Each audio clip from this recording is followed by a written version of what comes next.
patriotism when Donald's to blame. Had Biden done it, MAGA would flip. Had Biden done it, more numbers would slip. Had Biden done it, they'd shout no way. But Trump did it, so it must be okay.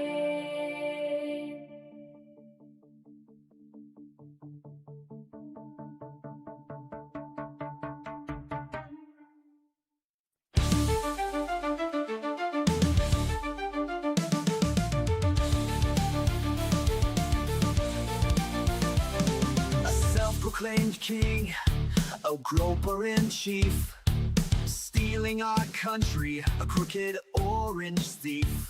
also patriots who are poorly educated, wearing red hats and also unvaccinated. Liberal Dan will see us through.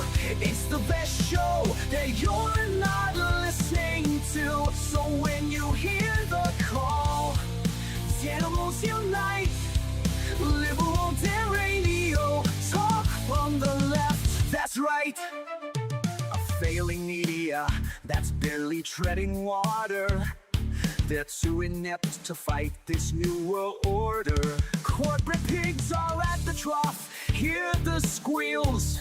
The swine won't bite the hands that feeds them meals. But Liberal Dan will see us through. It's the best show that you're not listening to. So when you hear the call, animals unite. Liberal Dan Radio, talk from the left, that's right.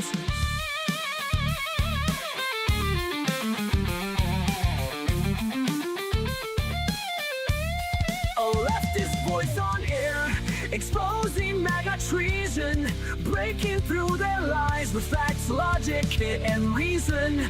Unmasking hypocrisy, the truth will be our guide. Call out their lies, justice is on our side. 'Cause Liberal Dan will see us through. It's the best show that you're not listening to. So when you hear the call, animals unite. Liberal Dan Radio, talk from the left, that's right. Liberal Dan Radio, talk from the left, that's right.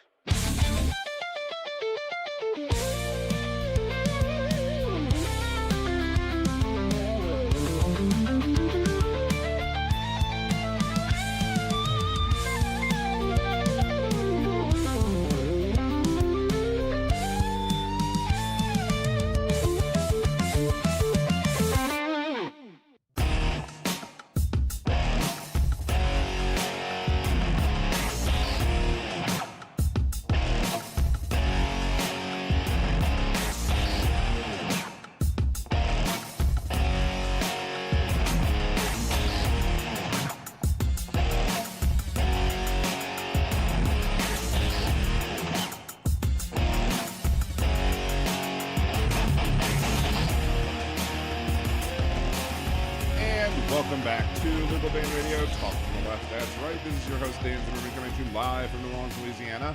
I'll probably open up the phone lines in a little bit, but before we do so, just leave your comments, concerns, questions, etc. either on the chat thread at liberaldanradio.com, which is the YouTube channel, or twitch.liberaldanradio.com, which is obviously the Twitch channel. Over on Twitch, we've got Atrocious at Every Game, or Villaby and Aaron over there. Thank you all for joining us over there. And we also have Aaron over here on the YouTube channel, as well as Jackie, Jeff from just north of Uranus, Nick, Suzanne, good to see you. Who else? It's Dawn, Alton Gillespie, Steve from across the pond. It's no Scottish, it's crap! Who else? Did I say Josh already? If I did, I said it twice. But thank y'all for joining. Appreciate y'all very much. We'll try and say hello to other people as they come on through. And, you know, leave their comments in the chat. Aaron posted the link to the Spotify playlist, which includes 4 of the Liberal Dan Radio original songs that are not the theme song. So you can listen to them all there. You could also just watch them on YouTube as well. They're all available up on here to share them with your friends. The best way to help the show is to like, share, comment, etc. on videos that are already posted. Help the algorithms out, because as we all say, Al Gore needs more rhythm. Hey, it's Molly. Good to see you, Molly. A joy to see you. There's Molly. I was like, wait a second, where's Molly? There she is. So, what else? Otherwise, sports show, Venmo, Liberal Dan, Liberal Dan Radio on buymeacoffee.com, or just go to liberaldan.com, click the Buy Me a Cider button. subscribe over on Twitch. You can get a free subscription every month if you use your Amazon Prime membership. Otherwise, you can just pay the normal, or you can gift memberships or subscriptions over there. Become a liberal Danimal over here on YouTube. You can gift those memberships as well, and you also do super chats, super stickers, etc. All the different ways. But of course, remember to smash that like button, share the stream, share other videos, help the algorithm out. Let's try and get the number of people watching the show, participating with the show, higher. We seem to be getting a little bit more conservative engagement. That's hopefully not the goal. I mean, unless those conservatives can be swayed. Not holding my breath on that one, but we need to get more progressive, liberal, leftist type folks in the chats, watching the videos, sharing the videos, etc., so we can spread the word far and wide about all the gaslighting that is going on. Let's see. It says the audio is low. I could probably push this up a bit. Let's see what else I can do to see how the sound is going. Output there. Input's a little low. There we go. I don't know why Microsoft wants to tell me how to do things. Hopefully that's better right there. Anyway, so lots of stuff to talk about. We had the big Charlie Kirk funeral that went on, and look, for all you can say about Charlie Kirk and the things that he believed in, one of the messages that Erica Kirk, his widow, spoke about there. Now, whether or not you want to take whatever she says with a grain of salt, because she was married to him, and we all have all made our comments about him, right? She did say something that was, actually probably, I'm guessing that John Fugelsang would probably agree with. We had John Fugelsang on the show a few weeks back. The link to his book is still in the show description if you want to go check it out. Helps the show as well. But she was basically saying, don't hate your enemies, love your enemies. Trying to, been saying that Charlie Kirk would have did it. Now, whether or not you want to believe that Charlie Kirk did that or not, the message that was actually being stated at that point in time in a vacuum was probably a good message to send. Of course, Donald Trump had to go and ruin it, because Donald Trump makes everything about him. But through it all, the core of Charlie's message and his basic method never changed. It never really changed. He stayed the same person also at every campus event. I don't know if that's a ringing endorsement or not, staying the same person when, you're doing things that are terrible, when you're, saying things that are racist or sexist or rape apologia, all the other stuff that he would talk about.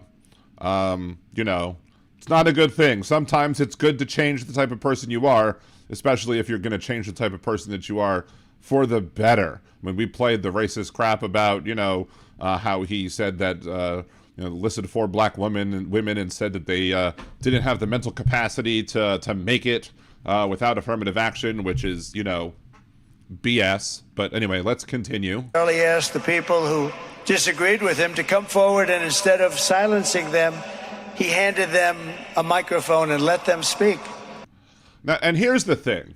This could very well have made Donald Trump this week's Hypocrite of the Week if I had the time to make it before the show started.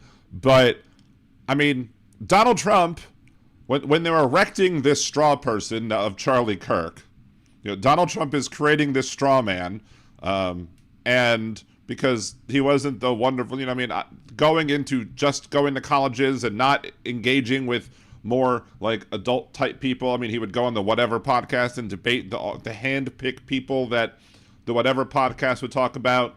But the amazing amount of cognitive dissonance that has to go on there for Donald Trump to have just said those words, or said those words over the weekend,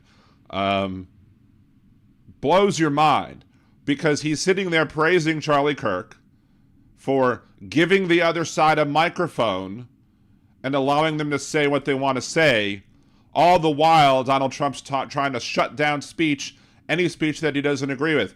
They announced that the Pentagon is going to, if you share information from the Pentagon that they don't agree with, that they don't like that you shared, they can revoke your access to the Pentagon.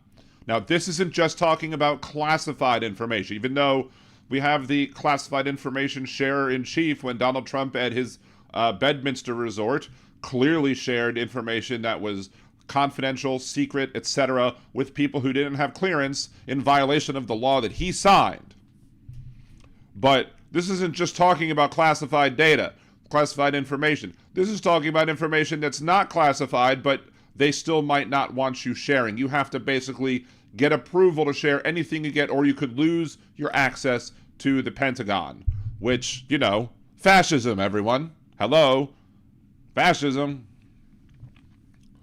But and then using the power of the FCC, even people like, you know, Rand Paul is speaking out against how, you know, the Trump administration and the FCC chair are trying to shut down access. They're basically threatening to revoke licenses if you speak mean about Mayor Donald Trump. Oh no, how dare you say mean things about Orange Julius.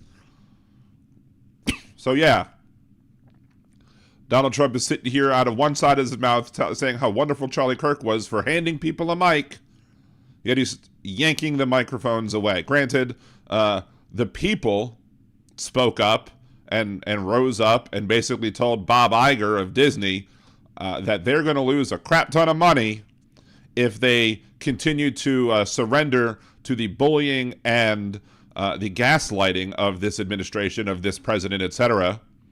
And so they changed their mind, and Jimmy Kimmel will be back on the air tomorrow.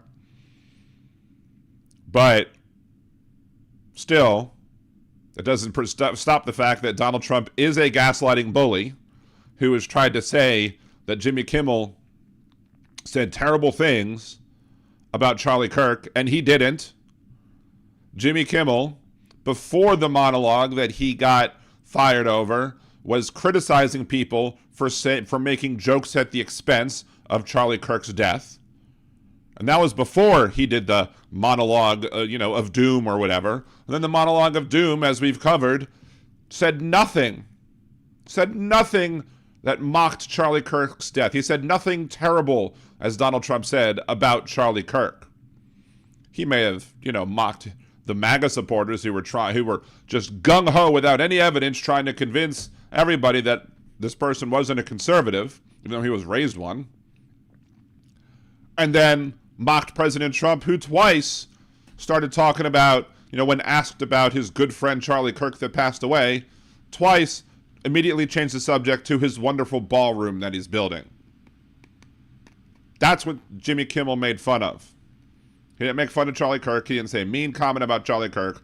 But because this president has said things, and has said that Jimmy Kimmel said horrible things about Charlie Kirk, the people believe him. And his pundits who support him just regurgitate his BS.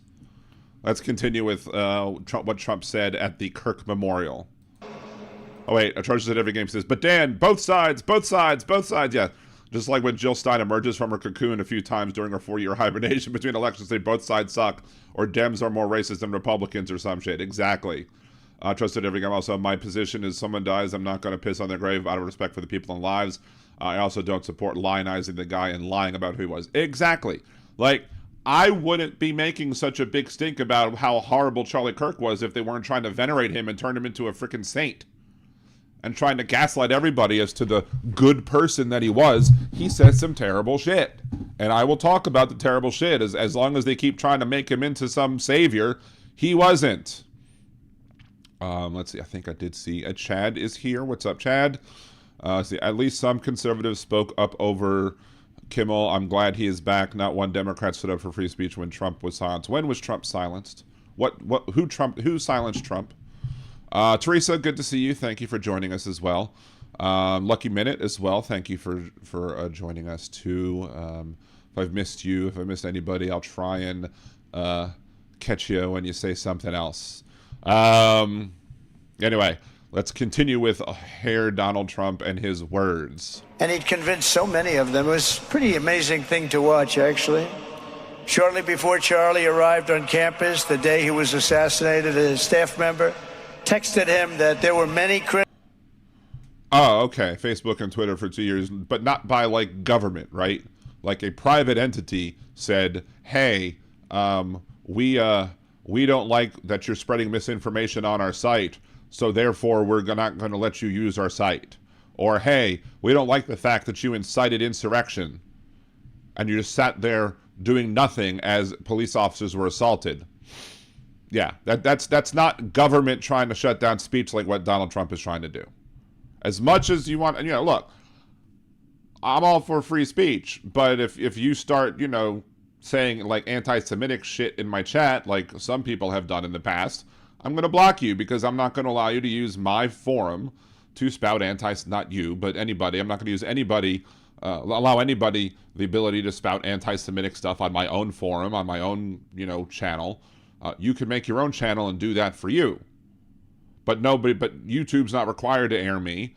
And unless it's the government coming down and trying to tell YouTube to shut me down, it's not a violation of my First Amendment rights. So, but my biggest problem with Kimmel is I couldn't care less if Jimmy Kimmel was on the air or not specifically. Like, I don't care. He's a millionaire. He'll be fine. My problem was the fact that Donald Trump was A, gaslighting, B, lying, C, using the power of the government to try and shut him and the other people who oppose him down. Because he only wants people saying things that are nice about him.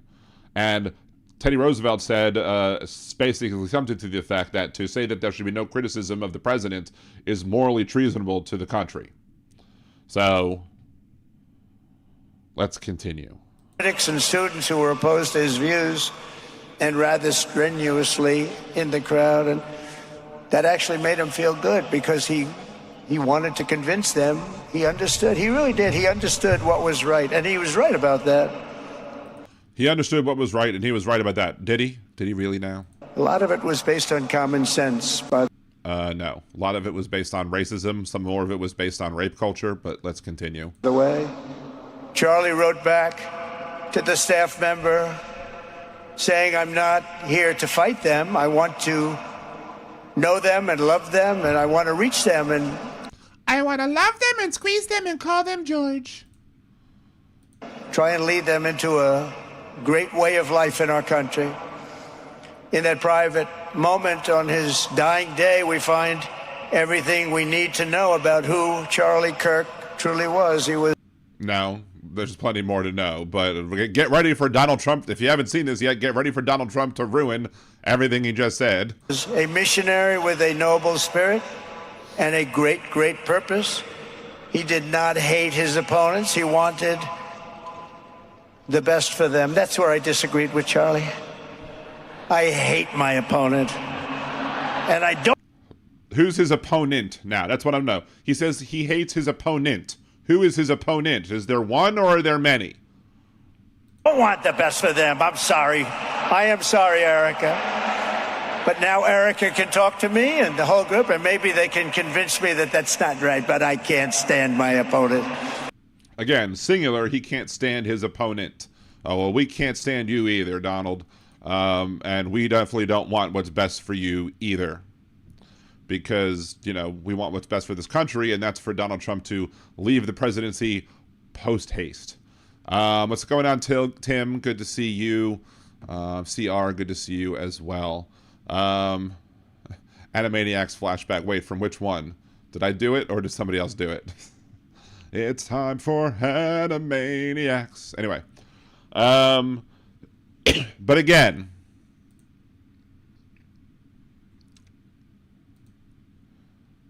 people are trying to, say that Jimmy Kimmel again said horrible things. Donald Trump said that Jimmy Kimmel said horrible things about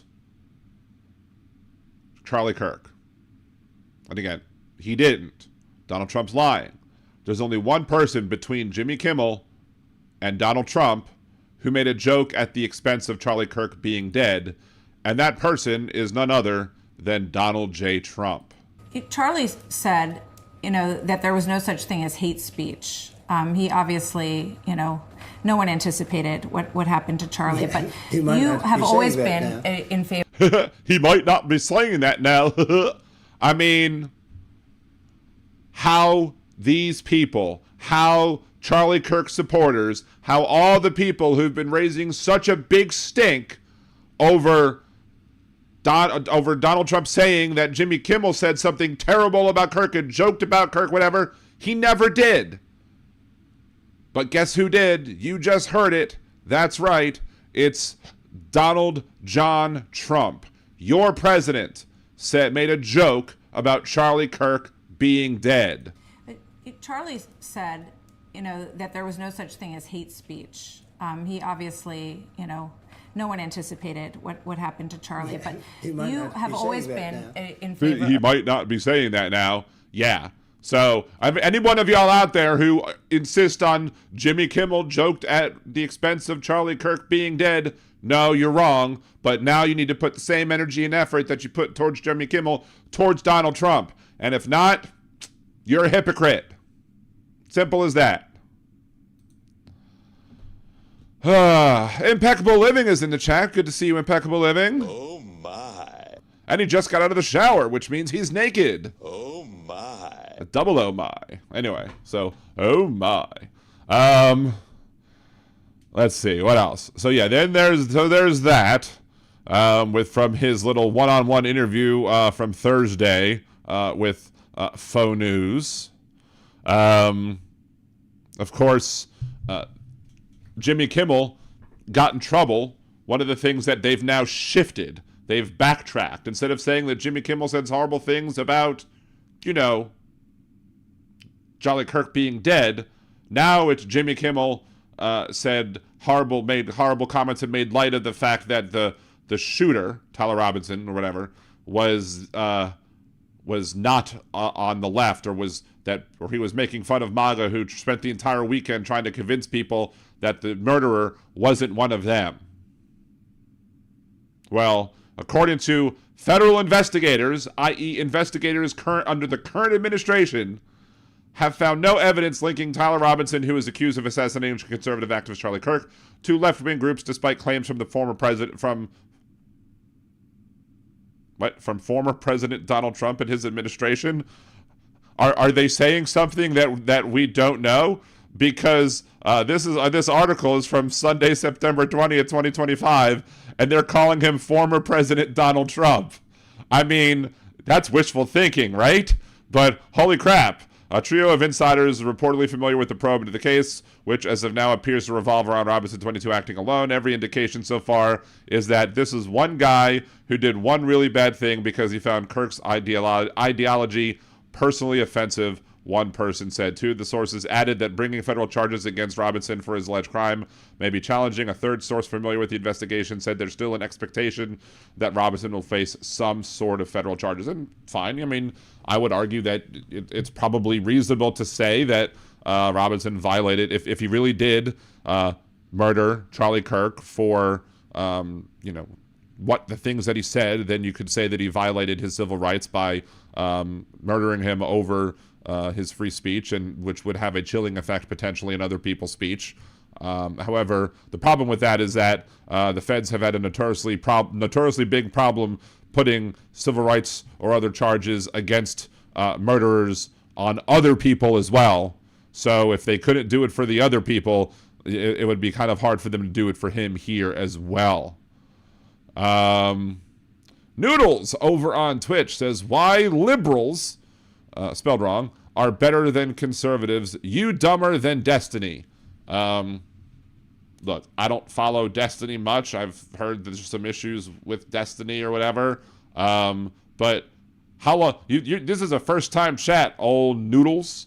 How do you know that how my intelligence compares to anybody else?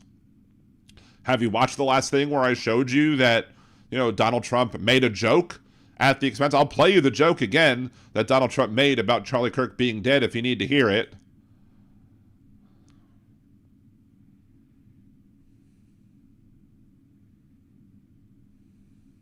Oh, you have always been in favor of. Let's play it again because I was dumb at that point and didn't turn off mute. There was no such thing as hate speech. He obviously, no one anticipated what happened to Charlie, but you have always been in favor of. It's AI? You think that's AI? You've got to be crapping me. You have got. You think the Fox News is AI? Oh, that's not the right link. Let's shouldn't have deleted that post. AI. Yeah, it's not AI. Maybe you're a bot. Maybe you're a Russian bot, but it's not AI. Anyway.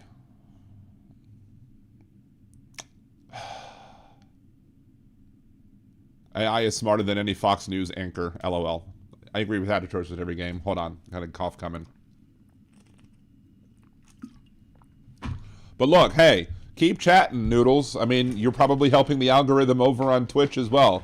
So anything you're saying there is helping to draw more people to the stream. So I appreciate your being wrong.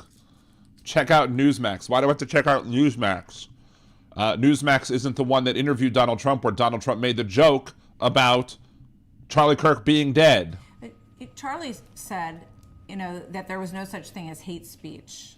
He obviously, no one anticipated what happened to Charlie, but you have always been in favor of. That's the thing. Like, you're never going to believe anything that Donald Trump said, the negative about Donald Trump. Here, is this AI too? Is this, because, today we were told about the links between us, or I'm sorry. Today we were told about the links, at least from this administration, that between acetaminophen and autism. But let's see Donald Trump try and explain this to us. Effective immediately, the FDA will be notifying physicians that the use of well, let's see how we say that. Acetaminophen. Acetaminophen. Is that okay? What kind of moron doesn't understand how to pronounce the word acetaminophen? If you can't say the word acetaminophen properly, you just have no business sitting in the Oval Office. But Donald Trump can't even say the goddamn word acetaminophen. Well, let's see how we say that. Acetaminophen. Acetaminophen. Yeah, George said every game. Imagine if that were Biden. I have a whole song relating to had Biden done it. Everyone on the right would be like, oh my God, had Biden said acetaminophen incorrectly. I don't think I can even mispronounce acetaminophen in the way that Donald Trump has mispronounced acetaminophen. Had Biden did this, you would say that Biden was having a stroke. But yet Donald Trump, Mr. Covfefe, Mr. United States, Mr. Anonymous, Mr. Oranges, the oranges of the COVID-19 virus, can't even say the name of what Tylenol is. Well, let's see how we say that. Acetaminophen. Acetaminophen.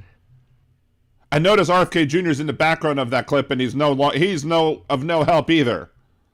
But the fact that he actually brought up Tylenol and said Tylenol, and RFK Jr. also brought up Tylenol, means that's the brand name, and now they're going to come after them and sue them for trying to assert that Tylenol has anything to do with autism when there's no evidence that Tylenol or acetaminophen, because I can say words I can say them correctly. I have the best words. No one has better words.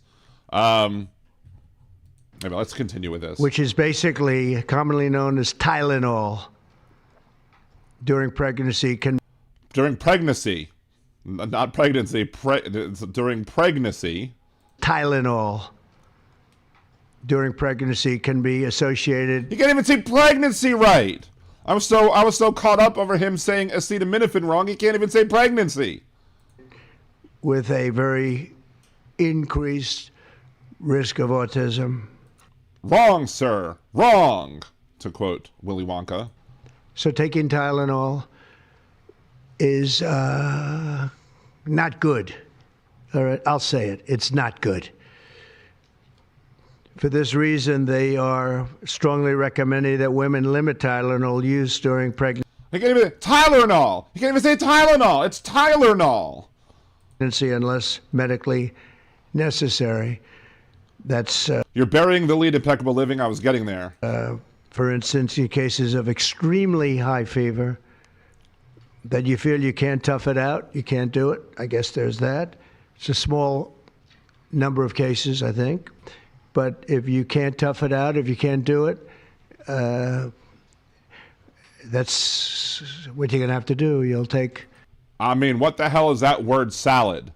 But here, let's explain this with Tylenol and autism. Autism, let's see. Autism was first discovered in medical literature in the early 20th century. The term autism was coined in 1911 by Swiss psychiatrist Eugen Bleuler to describe a symptom of so-called schizophrenia. In 1943, Austrian-American psychiatrist Leo Kanner published a landmark paper titled Autistic Disturbances of Affective Contact. In this paper, Kanner described a group of children with unique characteristics, including the characteristics that one might have if one is autistic. So, autism was known in 1943 by the name of autism, but was known earlier, even earlier than 1911. But guess what? Even before 1911, autism still existed. For example, there are 97 moons of Jupiter. We have confirmed 97 moons of Jupiter. But back in the day of Galileo, they saw 4. But just because back then they only saw 4, that doesn't mean that the other 93 didn't exist. So even though we didn't know of autism or have an official diagnosis for autism in the 1800s or earlier, the people who had it still had it. Simple as that. Tylenol was not commercially made available until the 1960s. They had found it earlier. It was synthesized in the late 1800s, but it was not commercially available over the counter until 1960. So if Tylenol causes autism, why did all those people have autism prior to 1960? Huh? Tell me that, noodles. Tell me that. You know, any other conservatives out there? You can't, because it's mind-numbingly stupid how dumb this administration is and how reckless they are when it comes to health and health advice. Period. End of story.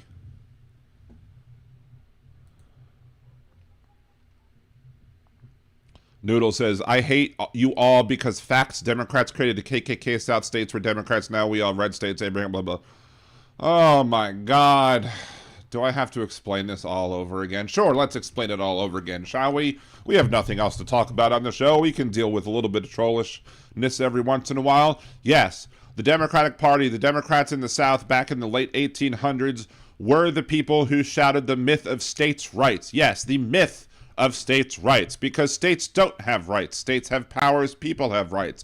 You will say, but Dan, what about the 10th Amendment? If you go read your 10th Amendment, the 10th Amendment says state powers, not rights. The Constitution only gives rights to individuals, to people, not just citizens, but people.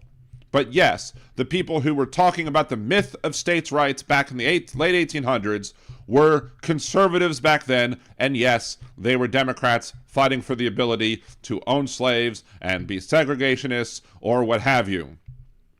And then people like Strom Thurmond, who were Democrats, became Dixiecrats. Strom Thurmond ran for president as a segregationist because he didn't like what them Northern Democrats were doing. So therefore he ran for president as a Dixiecrat, and then later on found a nice, comfortable home in the Republican Party, because that's where all of those conservatives ended up going during the Southern strategy of Nixon and Reagan. The conservatives who still spout the myth of states' rights to this day are now Republicans. So, yeah, sure, back in the late 1800s, the people who were founded the Klan and the people who shouted states' rights were Democrats. Today, the people that shout states' rights are the Republicans. But the commonality between both of them is that they're always the conservatives. It's the conservatives arguing for the right, so-called right, the authority of states to own people, for states to discriminate against people, for states to be able to segregate, have segregated schooling, to be able to do have Jim Crow laws, to be able to do redlining, to be able to basically keep black people away from them. And when they couldn't do that, they had the Great White Flight and they ran away. The white racists in the New Orleans area went so far as to cross the longest bridge in the world to flee the black people in New Orleans to go up to the north shore of Lake Pontchartrain, Louisiana. Noodle says, what's my facts? I just stated the facts. Those are the facts. And, you know, you probably don't believe that the Civil War was fought over slavery either. You probably believe that the Civil War was fought for some other reason. But no, the Civil War was clearly fought over slavery. Yes, and it's, Church is a different game. The party switched. The problem is when you tell the low information voters, you know, the people who Donald Trump said he loved after the 2016 Nevada primaries, aka the poorly educated. You know, the poorly educated will sit there and think, oh, if the party switched, it happened like this. Like one day, all of the people who were Democrats that were conservatives magically flipped and became Republicans. No, that's not how it happened. It was a gradual shift over time.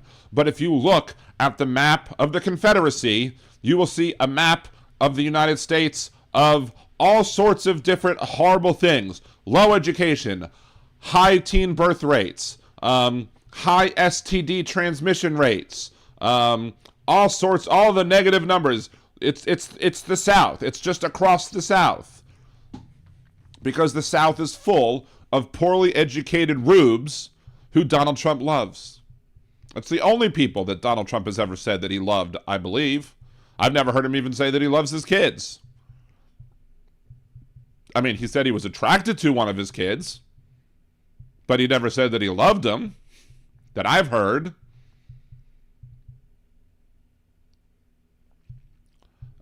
Yes, Abraham Lincoln, who was a Republican, abolished slavery. Abraham Lincoln would not be a Republican today. Because again, the slave owners, the people yelling that they had states' rights, so-called states' rights, that myth of states' rights, were the conservatives of their day. The conservatives today are Republicans. The conservatives back then were Democrats. This is not a difficult concept for you to understand. But here we go, Noodles. If these statues were all for, you know, Democrats, why were y'all so insistent of not having them be removed? If the y'all were like, oh, these statues are part of our heritage and part of our culture. Really? So part of your heritage and your culture, Noodles, are racist Democrats. That's what you want to grab onto, right? Because conservative conspiracy theories and conservative arguments tend to not make any sense. It's like the whole birtherism thing, where people claim that Barack Obama wasn't born in the United States and therefore couldn't be a citizen, but then claimed he lost his citizenship when his family moved to Indonesia. Because conservative lines of thought do not follow logic, facts, or reason. Only President Trump never owned slaves. No, but, you know, what? President Trump wasn't alive when slavery was legal. Again, more nonsensical arguments from the right over there. I'd open up the phone lines now, but I doubt Noodles would call in. Yes, Impeccable Living. This person is on Twitch. And exactly, I love the poorly educated Donald J. Trump, February 24th, 2016 in Las Vegas, Nevada. Correctly indeed. Because most of the people who listen to Liberal Dan Radio talk from left, that's right, are intelligent. Apparently not this new guy. Chad, I took a short position out on Johnson & Johnson at 9 a.m. this morning. How's that doing for you? You should have taken, did you short Disney? I mean, if you're short of Disney, you might want to close that short pretty darn quickly. So, but yeah. And there's even more. Let's go back to, there's another video of Donald Trump from that earlier today about hepatitis B. Oh, wait, before we get to there, let's also get to the additional thing. There were studies done. There was a study done in Sweden that found no link between use of acetaminophen during pregnancy. Oh, wait, I'm sorry. Donald Trump says it's... Well, let's I see. said, well... Acetaminophen. Acetaminophen. I said, Donald Trump puts the ass in acetaminophen. So they followed 2.4 million children in Sweden from 1995 to 2019. To account for genetic environmental factors, researchers compared siblings in the same family where only one was exposed to acetaminophen during gestation. The initially observed statistical association with autism disappeared in the sibling analysis, indicating that other factors caused the link seen in earlier studies. So they may very well have been a study that said, oh, these people who have taken Tylenol, you know, here's a causation, but then this other study said, hey, it's not causation, it's correlation. Similar large-scale study was done in Japan, also using sibling comparisons. Likewise, that same study found no link between prenatal acetaminophen use and autism. So there you go. And as Hal was talking about earlier, as I've talked about many times on the show and many times other places, the reason we're seeing higher amounts of people being diagnosed with autism is mainly because we're better. We're better at diagnosing autism. So people who might not have gone diagnosed as having autism or being underneath the autism spectrum, or however people want to refer to it as, depending on your preference as somebody with who's been diagnosed under the spectrum, you know, we're better at seeing it. So there are people who are being caught and being diagnosed with it who previously wouldn't have been caught.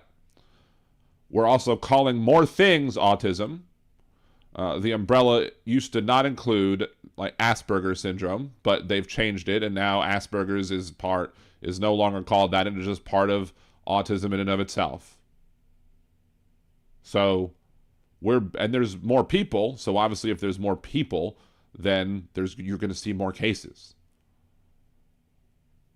But it's the Donald Trump stupid logic of if you have more testing, you have more cases.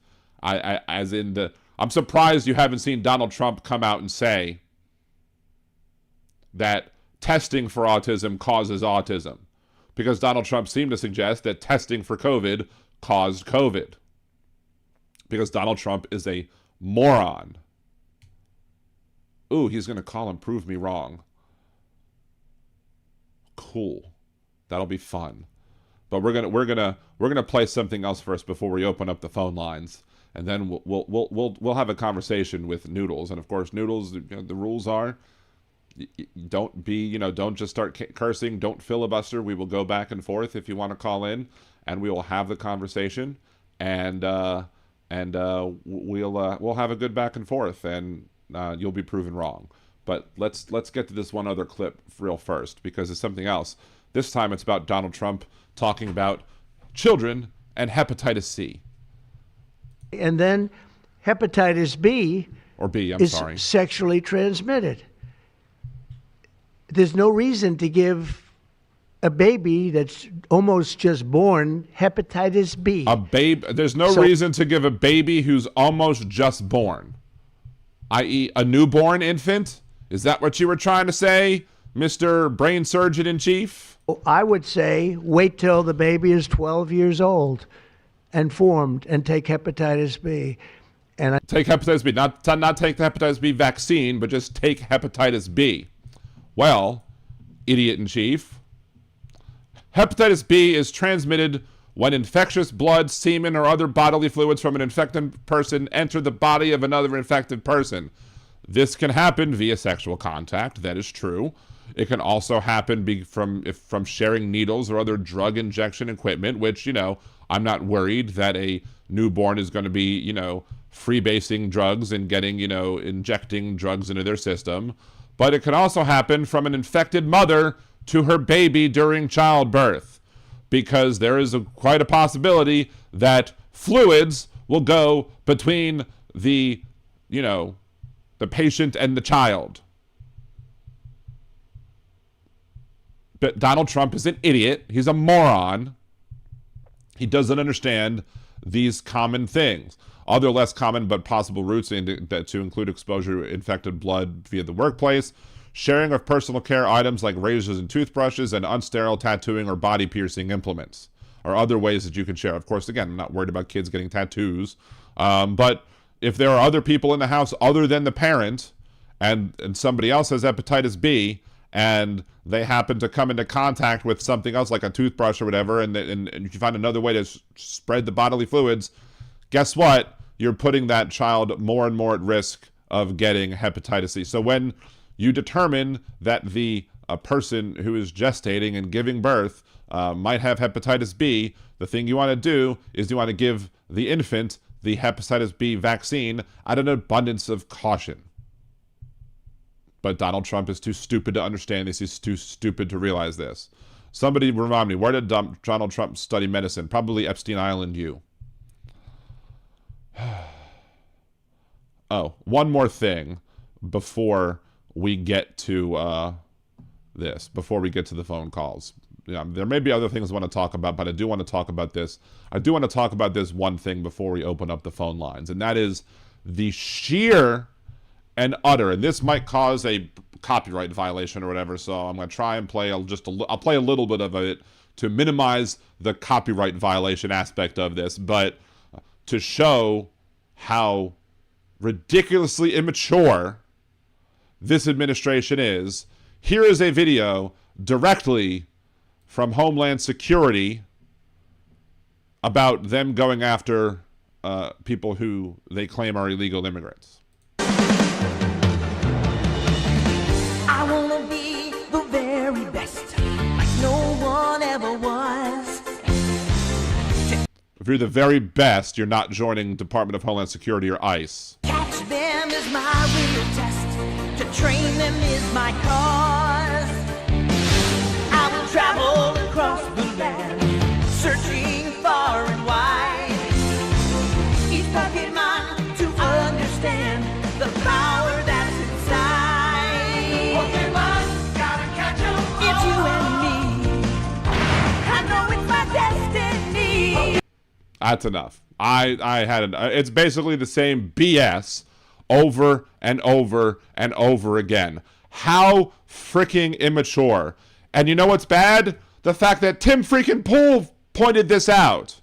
Tim freaking Pool was like, seriously? Pokemon is a show where children capture animals and make them fight each other. And I'm like, look, dude, don't give this administration any more ideas. They don't need any more ideas like that, because Donald Trump was talking about how he wanted to have MMA going on in the lawn of the White House to celebrate whatever, and now they're going to be like, ooh, well, we could have MMA between, I guess, the people who we are about to deport and make it into a blood sport.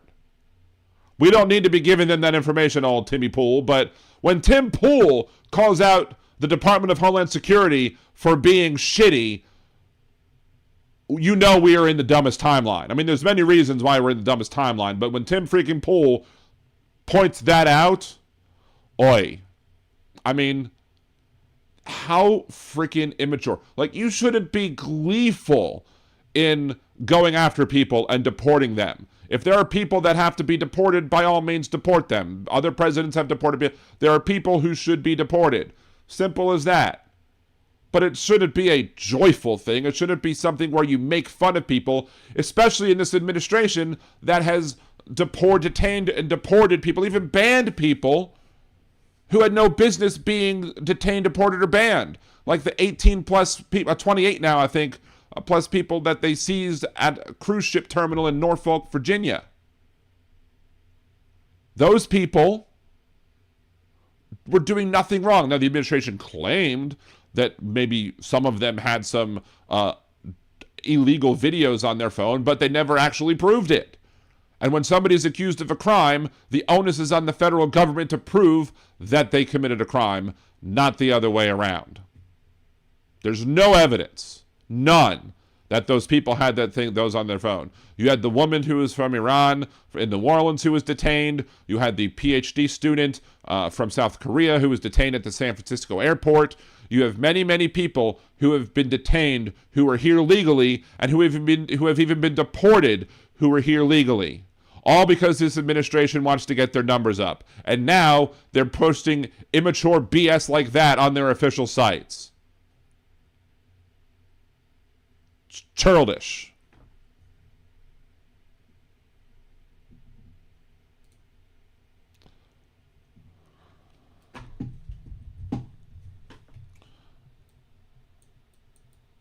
Yeah, ICE, Homeland Security.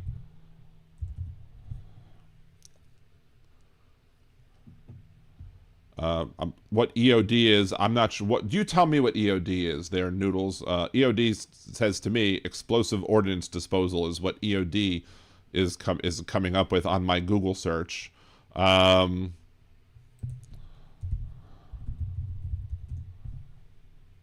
see. Do you mean ERO instead of EOD? Or end of day reporting? Let's see. End of day deporting.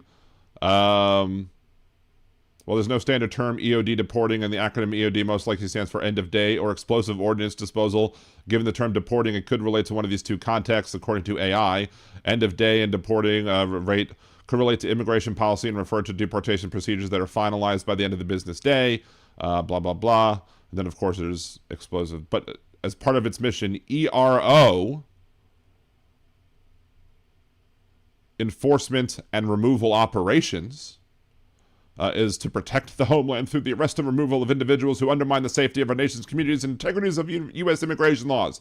And I'd believe that if the only people they were deporting were people who undermined the safety of the nation's communities and the integrities of our immigration laws. But they're not doing that. They're deporting people who are here legally working.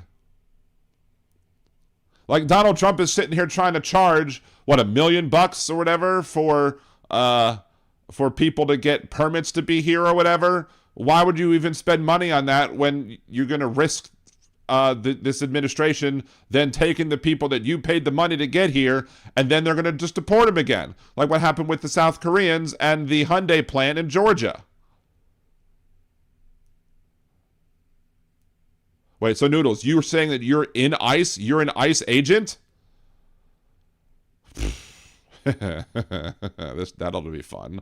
ICE ERO manages all aspects of the immigration enforcement process, including removal of foreign nationals, subject to a final order of removal from the U.S.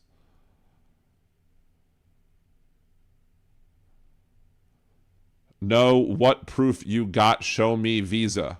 What? What English you take? Show me diploma.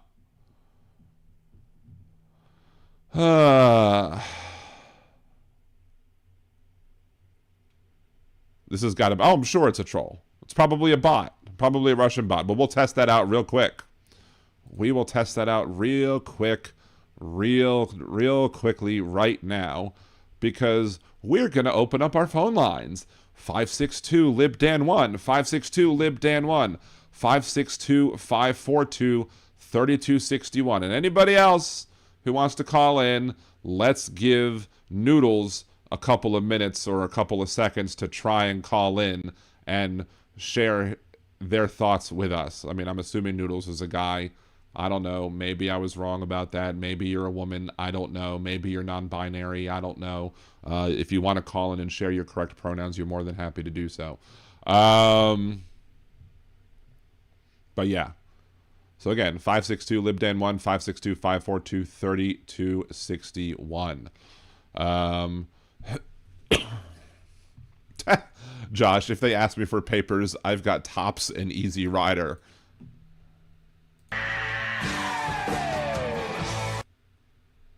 Call this. No, I'm not calling you.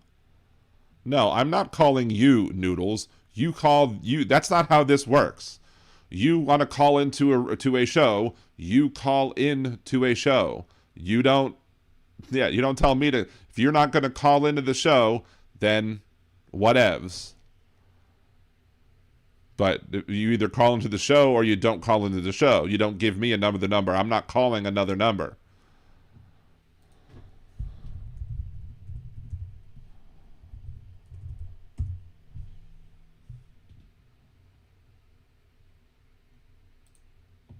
Anyway, Dan could use a chat feed on screen like Hal includes the sources. I had that, and then I had to update my computer, and I haven't quite yet. That's what Botrix is for. Botrix is for that. Botrix is to show a chat, show the chat thing. But I don't have that at the moment installed. Let's see. We could probably put it up real quick while we're waiting for a phone call. I've been ripping dabs since the show started. Otherwise, I'd call in and chat with you. Fair enough. Did I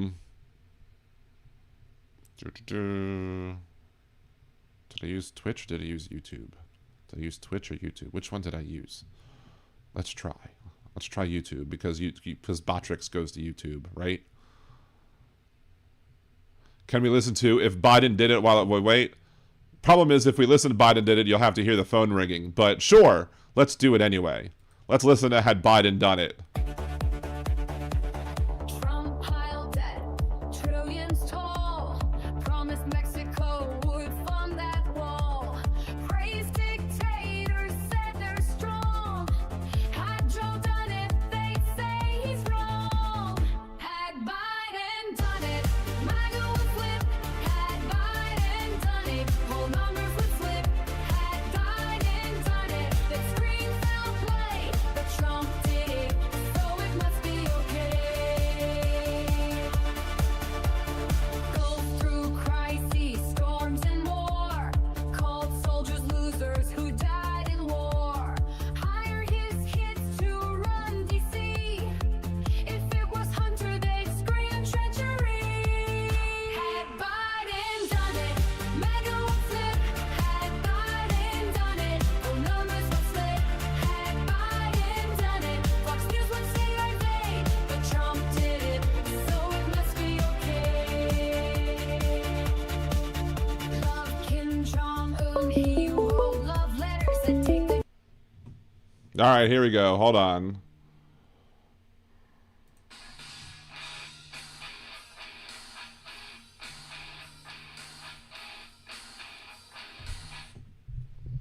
All right. We got noodles, apparently. Hello. Told you I was going to call you. All right, well, there you go. I sent you my number, dude. That's my number. All right. Well, I'm not sharing with anybody. I've had other people call in. I'm not going to share it either, but there you go. What's going on, Noodles? How are you tonight? I'm good. It was rainy today and it's foggy now. All right. So the thing about Trump, he didn't say that, dude. If you look at the real post, because I actually saw the real post, he didn't say that. None of that shit. He didn't say what? He didn't say the joke on Fox So News? he said the joke. The joke about what? About that Charlie Kirk's no longer talking about it anymore, or what didn't he say? Because I've had Donald Trump saying a couple of things on the show. So which one is AI? I didn't see that post about Charlie Kirk.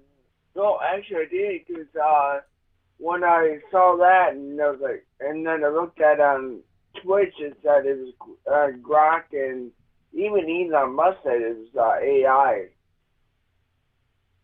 Elon Musk said what was AI? The joke about Charlie Kirk, because if you look at the freaking memorial last night on Sunday, he freaking Erica Kirk hugged Trump, and Trump kind of like pulled his hands away, and then she hugged him tight, and then Trump really got her close and just hugged her for a little bit, and then he stood by her. Okay, but I've not said anything about the hug, so I don't know why that's relevant to whether or not whatever is AI or not. Like, you're saying that something is AI, and it's literally on Fox News's own feed. Like the Fox News on YouTube literally showed. Yeah, Fox News is like CNN. They suck. I mean, I might agree with you with the fact that Trump knew that Fox News is terrible. But Fox News is terrible really because of whatever they do, and their lack of reporting. But I mean, this is literally not AI. It's literally an interview that they did with Donald Trump, I think, while he was still in England. So I don't know why you believe that that's AI when it's clearly not. I mean, there's hell. When I play the video, normally I get false positives sometimes when I see like the McAfee software will be like, hey, there's scanning for deep fakes. I don't say, hey, a deep fake was detected. Well, it never told me that a deep fake was detected. It's not AI. It's literally Donald Trump saying these words. Okay, that's cool with you, dude. I ain't gonna hate you. I think you're cool as shit because you're not like Destiny. Destiny's an idiot. I mean, I don't really follow Destiny, so I don't really know much about him. I know. Yeah, I know he said some stupid stuff. But I follow him just to argue with him. Well, some people do that with me too. So some people do that with me too. But you know, I think you're cool. I think you're cool as shit, dude. Don't worry about it. All right. Well, I appreciate that. But you know, anything else you want to chat about, or are we good? What do you want to chat about? I don't know. It's an open phone line. You can talk about what you want as long as it doesn't cross certain lines. So I live in a fifth field camper. I'm on disability because I had 4 heart surgeries, a neck surgery, and a hernia surgery. What do you think about that? Oh, I had hernia. I had an inguinal surgery before for a hernia. That was not pleasant, especially when I had the hernia. I had 4 heart surgeries. I haven't had any heart surgeries, but when you had the heart surgery, do you mind me asking what covered your heart surgeries? Was it done under like a work-based health insurance, or I'll tell you, when I was born, am I on Twitch? Mm-hmm. So when I was born, okay. My grandpa took me away from my mom because I turned blue. And I had my first heart surgery when I was like 12 years old, and then the second surgery was when my grandpa took me away. And then my third surgery was when I was 12 years old, and then my fourth was 37. All right. When you were 37, were you working somewhere, or did you happen to have some? No, I was on disability for my neck because I hurt my neck in 2009.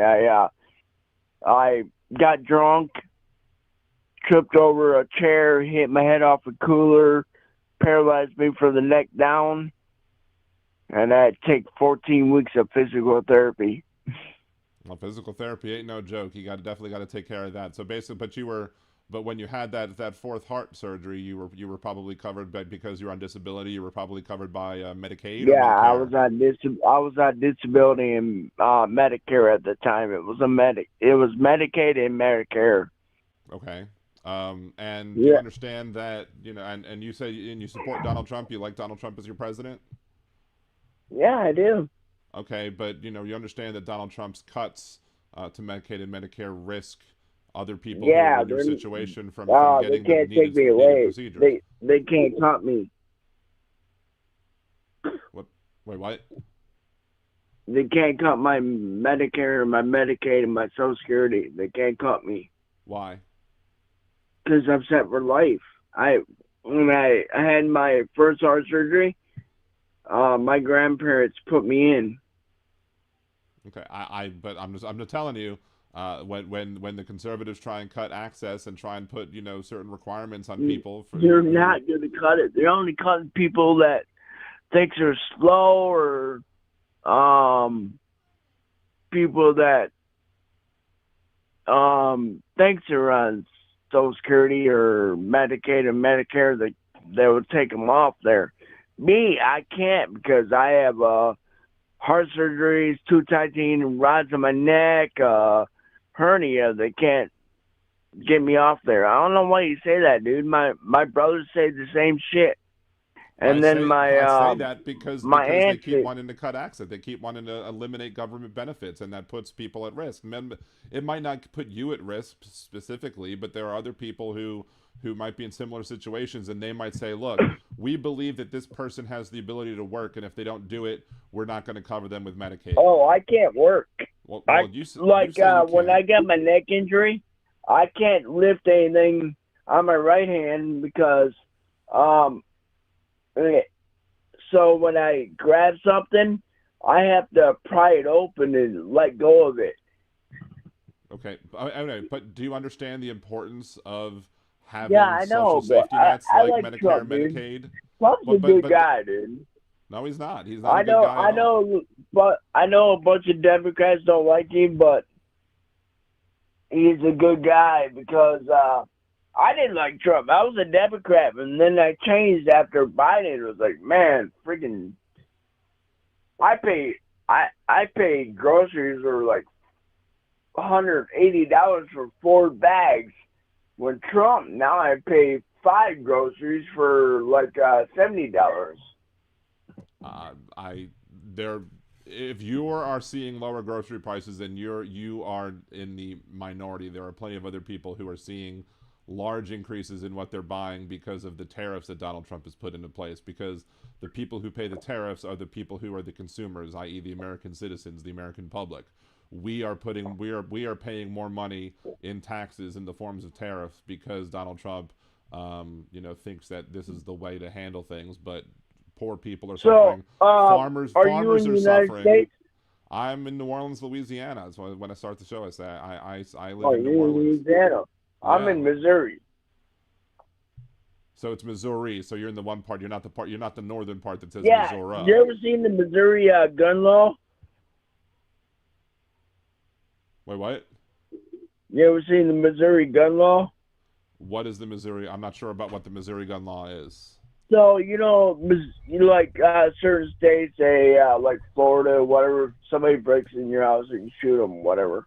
Mm-hmm. Missouri's messed up. The gun law is messed up here. So it's like, so I had a couple of, I had Jehovah's Witnesses there, and they're like, hey, I was like, no. I was like, did you see the flags on the post? It's red flags. Mm-hmm. No trespassing. Mm-hmm.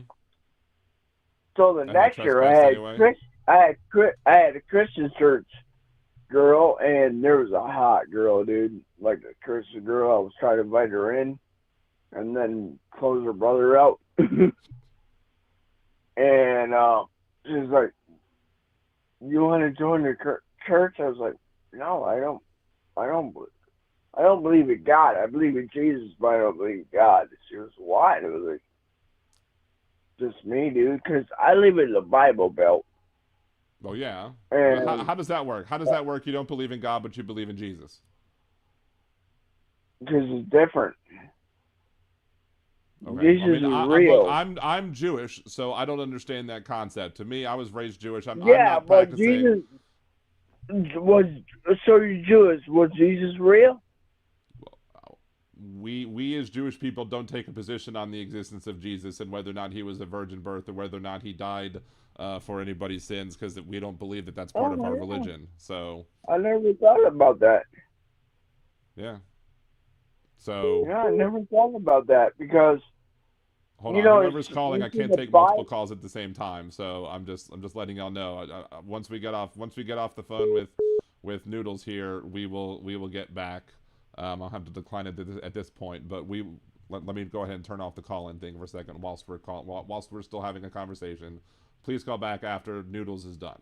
Anyway, I never thought about that. Thank you. Well, you're welcome. I like to bring alternate viewpoints. That's what Liberal Dan Radio does. Talk from the left. That's right. We inform people of things that they might not have thought about before. I'm going to follow you. Appreciate it. Spread the word. Say that I'm the best show that people aren't listening to. Oh, yeah, and then if people want to argue with me like me and be like, I got Framer's number and he's got my number and we're going to just talk trash. All right, man. Well, some other people do want to call into the show. I know it wasn't you, Big Hook. I know your what's your zip code, not zip code, area code. So I know it wasn't you, Big Hook. It was Chad. Okay. Anyway, so I think there's a couple other people who do want to call in. So I'll give you one more minute to say something else, and then we're gonna let you go and move on to somebody else. All right. Have fun and just be happy. Don't worry, be happy. That's, right? Like Bobby that's my McFerrin. 1 minute. All right. Well, thank you so much for calling. It wasn't as bad as I thought it might have been. You have a good rest of your day. I'm not gonna. You know, if we have different views, we're friends. We'll still be friends if we had different views. But other than that, just call somebody else in or whatever, and I can listen to it. All right, man. Well, you have a good rest of your night, and maybe you'll call back another time too. Have a good one, man. You too. All right, bye. All right, here's another call coming in, so let's end that and Call accept. from Chad. To accept, press 1. There we go. Hello? Chad, you there? Oh, Chad hung up. Noodles just followed. Thank you, Noodles. Let's turn off the volume so we don't have to hear the ringing as we're doing.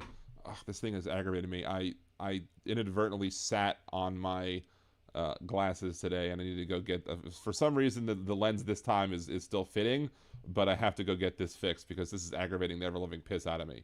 So... Thank you. Noodles gifted a tier 1 gift to the community as well. Thank you, Noodles. Look at that. Noodles gifted. Appreciate you. And it's the Goddess Kimchi over on YouTube. Good to see you, Goddess. Thank you for joining the show. Thank you for joining the chat. Kimchi, I would never puff. I typically don't do that either. There we go. There's that one. Let's answer. I need to turn off my thing. There we go.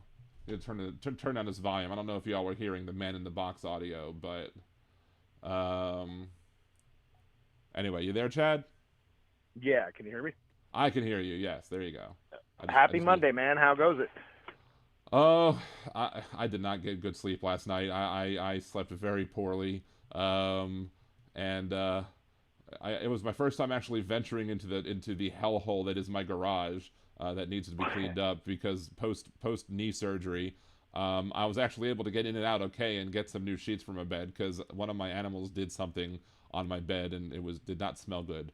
I was like, I do not need to be sleeping on this. The joys of being an animal parent are oh yeah, my magnificent. cats are pissing me off because they have a litter box and they've all magically decided to stop one of them has decided to stop using it and I don't know which one and it's pissing me off. So I got a thing about cats.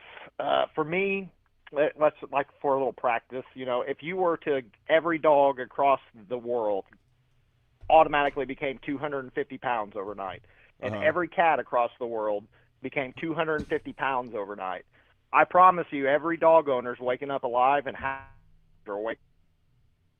trust them that love cats, man, but they're so predatory in the way that they move unless they you're their soulmate or whatever.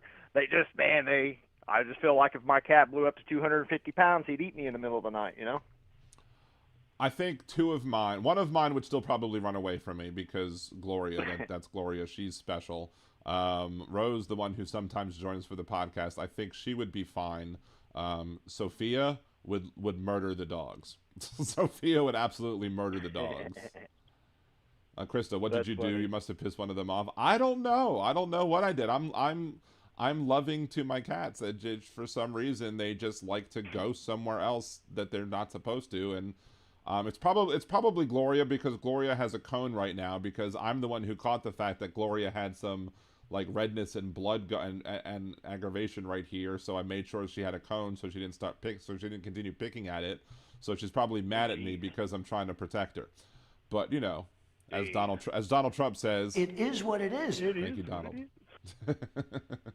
Anyway. Well, so I guess, hey, with, you know, been a little while since we talked, got anything that you'd like to pick the brain of a so-called, you know, independent person who leans on the MAGA side of things currently? Got anything you want to mill around? Okay, here's one thing that I didn't talk about yet that I did want to bring up today.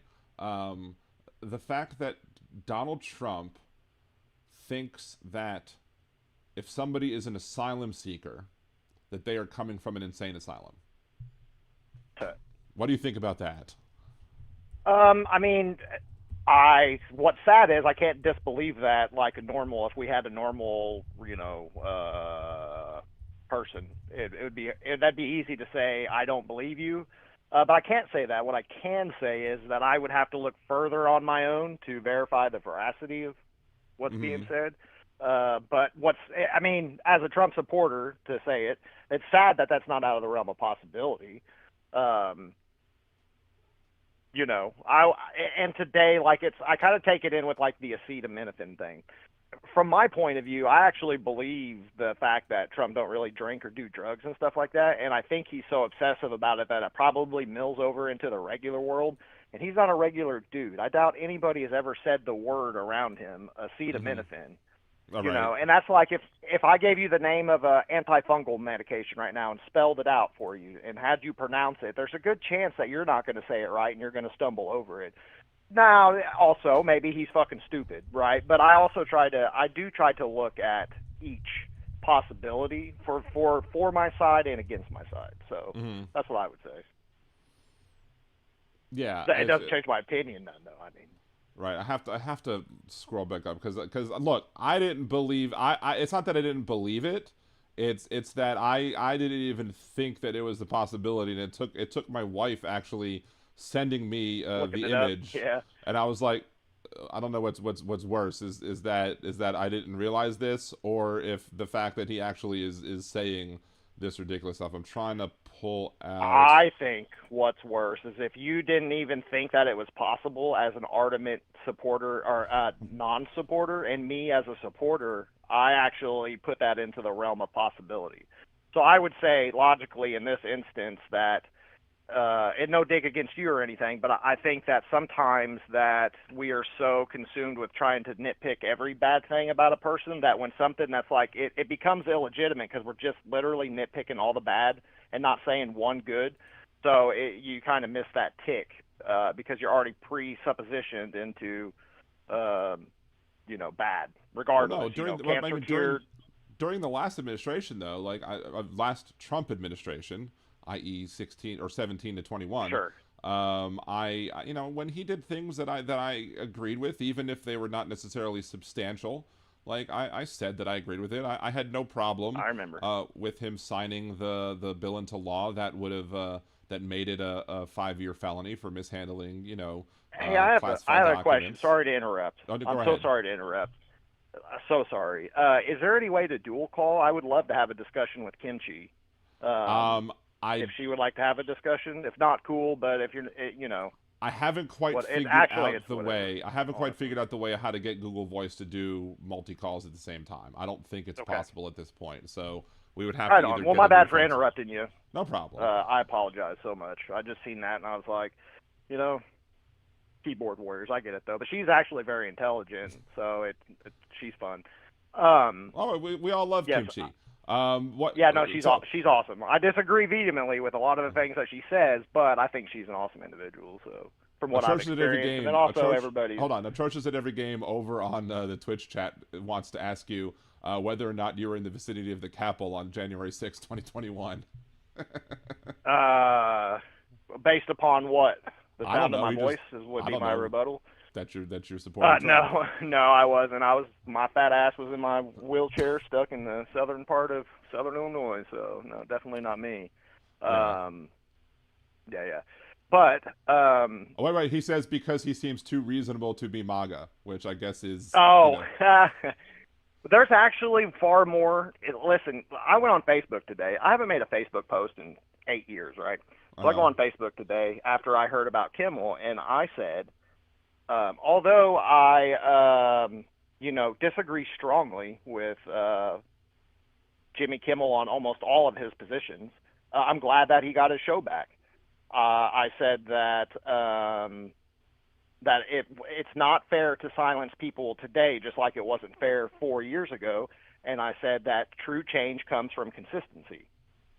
Dude, if it wasn't, I had one of my liberal friends gave me a heart right away. Like she saw, and because she was like, wow, we don't talk politics, but we know each other, so it makes it a little bit different.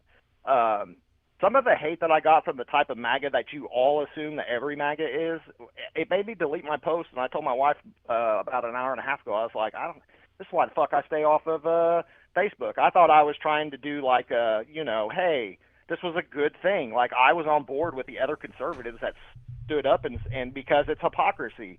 We screamed this shit for 4 years to turn around, just like it wasn't fair. But what I will say for the conservative side of the folks, at least some people stood up and stand for their beliefs. Nobody stood up whenever people were being silenced. When people forget that people couldn't ask, what's a woman, what's a girl, all these different things that happened and people got silenced. I don't agree with that. Now, is it right for the right to do it now? No, it's not. Absolutely not right. Would I consider it in the realm of fair?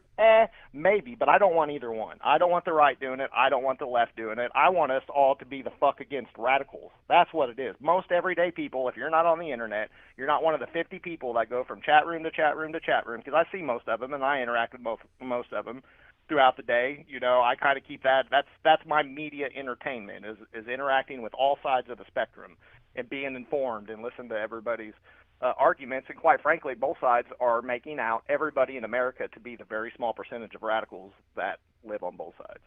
But can you see though on when we see the things that like the Trump administration are doing when it comes to even if you want to give benefit of the doubt, which I don't want to do, but even if you want to give benefit of the doubt as it pertains to whether or not the false positives that are being, detained and deported, whether or not it's intentional or not.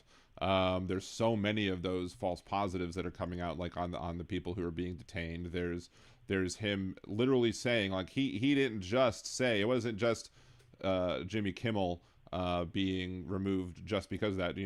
Back when Colbert was canceled, because people have the theory of obviously that it's, because CBS wanted that merger done, and they didn't feel like they would be able to get the merger done if they didn't cancel Colbert like Trump wanted. And then Trump literally said Jimmy Kimmel is next, and then Jimmy Kimmel ended up being next because of Trump's gaslighting us and making us think that Jimmy Kimmel said something that was anti Charlie Kirk, when Jimmy Kimmel literally days before the famous monologue criticized people who mocked Charlie Kirk's death.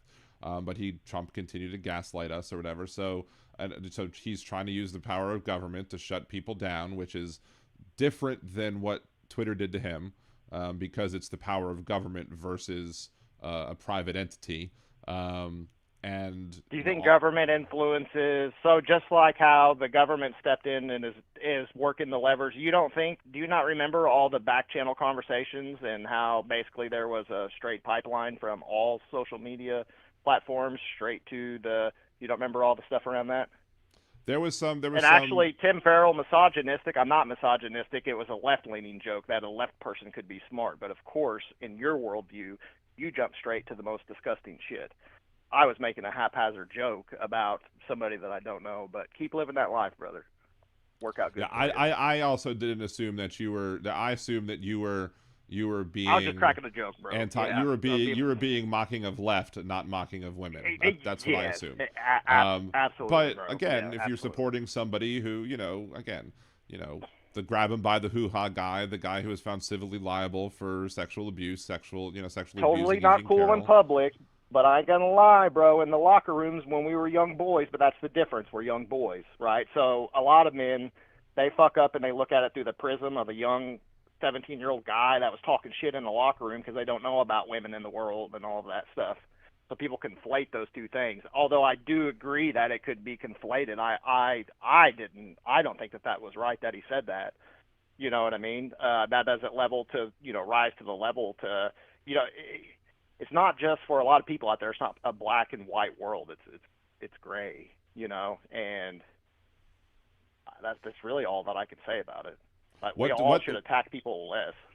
What do you think of the revelations that came out about Homan today, about the fact that he, according to federal sources, now if I was going to make a bet with you, for real life money, for like say $100, I'd bet you $100 that when it's all said and done and it all comes out, that it was actually a setup. It was actually trying to get him as opposed to him seeking something out. If I had to take a wild guess, just a guess, just me guessing. I'm not saying that would be my $100 bet that I would place based upon my view of the world and how I see things happening. And the only reason I wouldn't take that bet is simply because of the fact that I really can't trust anything that comes out of this administration. Simply because same thing. I've been that way for the last two. Really? Simply because of the fact that, again, I've brought this up before, I bring it up again, the whole, if you have more testing, you have more cases, BS, because the cases exist regardless of whether or not you test for them. But to me, that was one of many examples of Donald Trump manipulating the facts and making us not see the whole picture because it made him look better. The optics made him look better. So, why would I, like Kristi Noem, when she said that we went 3 months without having a single illegal border crossing across the southern border, that's not believable, like for any stretch of the imagination. But unfortunately, people are going to believe it because it's coming from this administration. But okay, so take the extremes away. Can we both agree that it's probably pretty fair to say that the crossings are substantially lower? Let's not say 0 or 100%.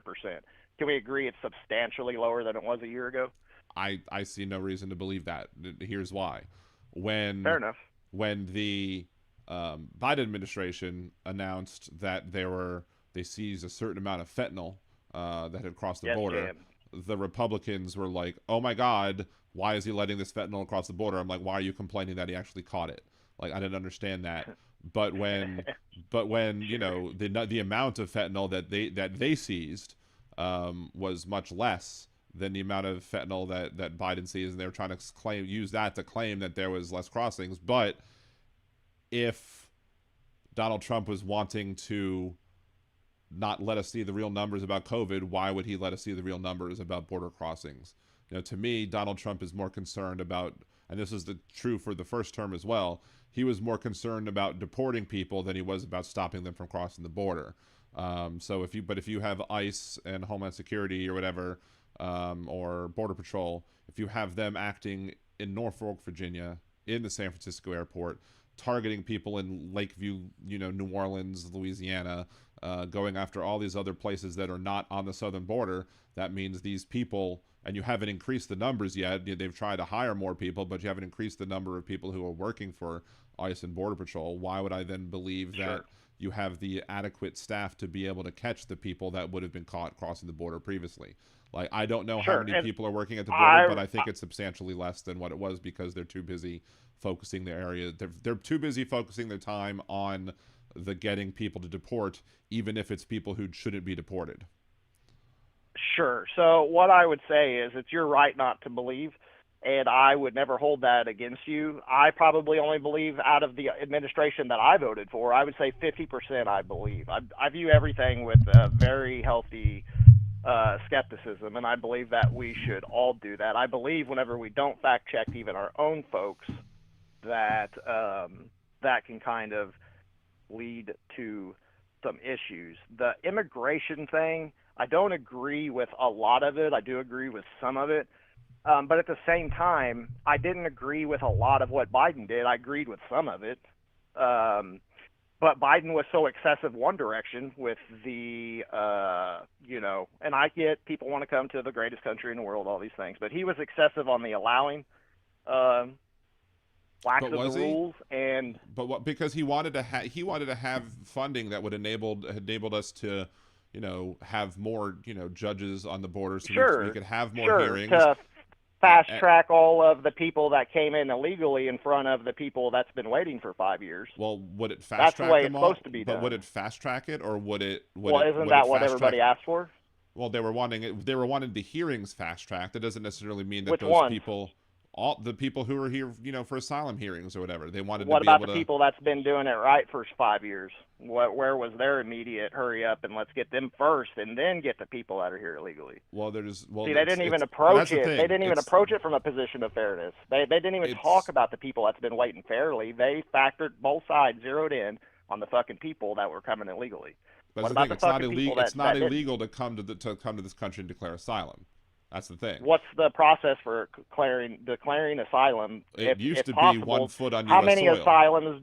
Right, but it's how many embassies do you think those folks coming from South America pass where they could stop and actually claim asylum the right way before they get to the border? I don't know that answer, but I'm sure there's at least one. You're not allowed to do it at an embassy. It would be great if we would change the laws. What do you mean you're not allowed to do it at an embassy? I thought that's where you're supposed to go. No, you're supposed to do it at a port of entry or on U.S. soil. Really? You can't do it at an embassy. Seriously? Yeah. Seriously? Are you able to? Can you Google just to read it to me? Because I can't on the phone. I'll take your word for it if you. I didn't know that. Can you request asylum at a U.S. embassy? It finished it for me. Look at that. No, you generally cannot apply for U.S. asylum at U.S. Assembly or consulates abroad. Asylum applications must be filed by somebody physically present in the United States or at a U.S. port of entry. U.S. embassies function primarily to assist U.S. citizens in foreign countries and process visas for people waiting to enter U.S., not grant asylum on their premises. That actually changes my viewpoint slightly on not my viewpoint, but the process in which that occurs. So what I would say in that instance then is that we would have to have better, listen, no matter what, the people who's been in line doing it the right way, they should be the ones we focus on moving through quicker than the people that didn't start it out, not quote unquote the right way. That is the right way.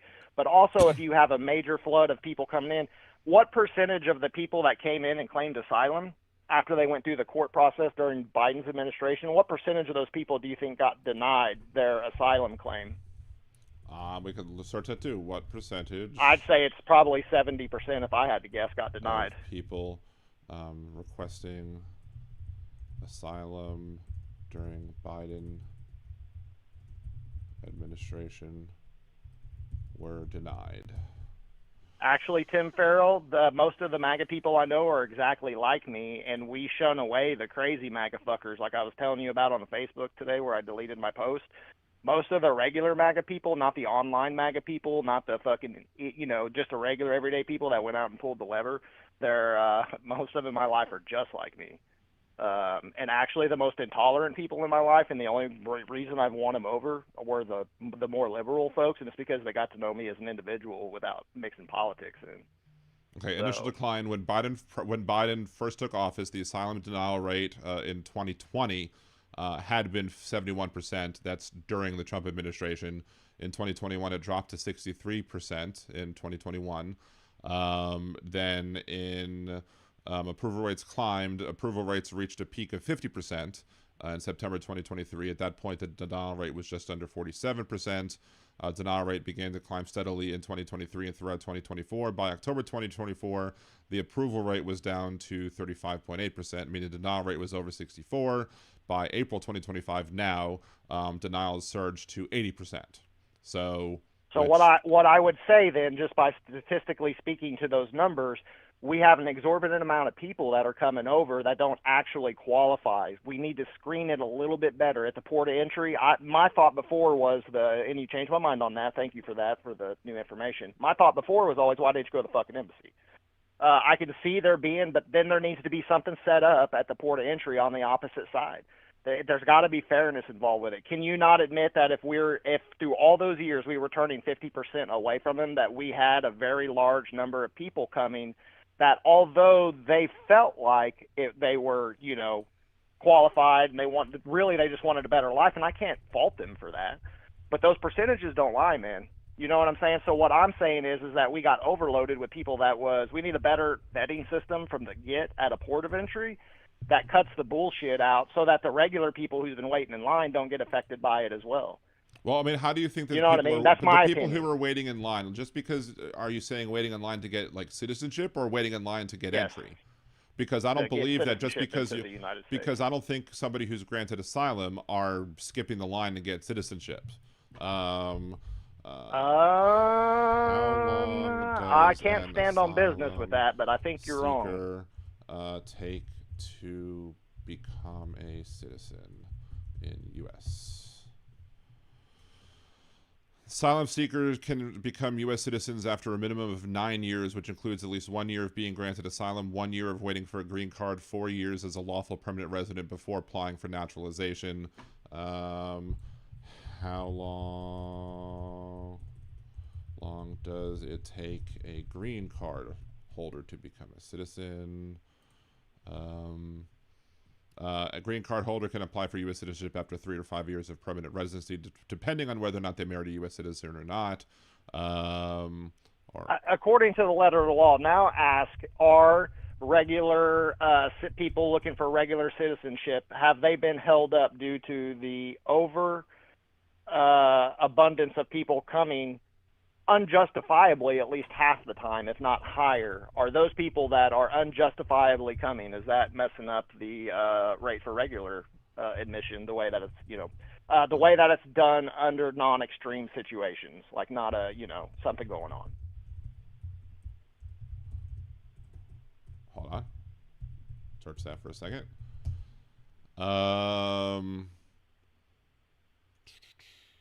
Does it make sense what I'm asking, or am I way out left? It does, but I'm not getting great search results on it. Answers, and I figure probably not. Because the answer is coming up. The answers is coming up. The delay is for people who are getting asylums to get green cards, and not the delay of people who are getting green cards to become a citizen. Can we at least agree?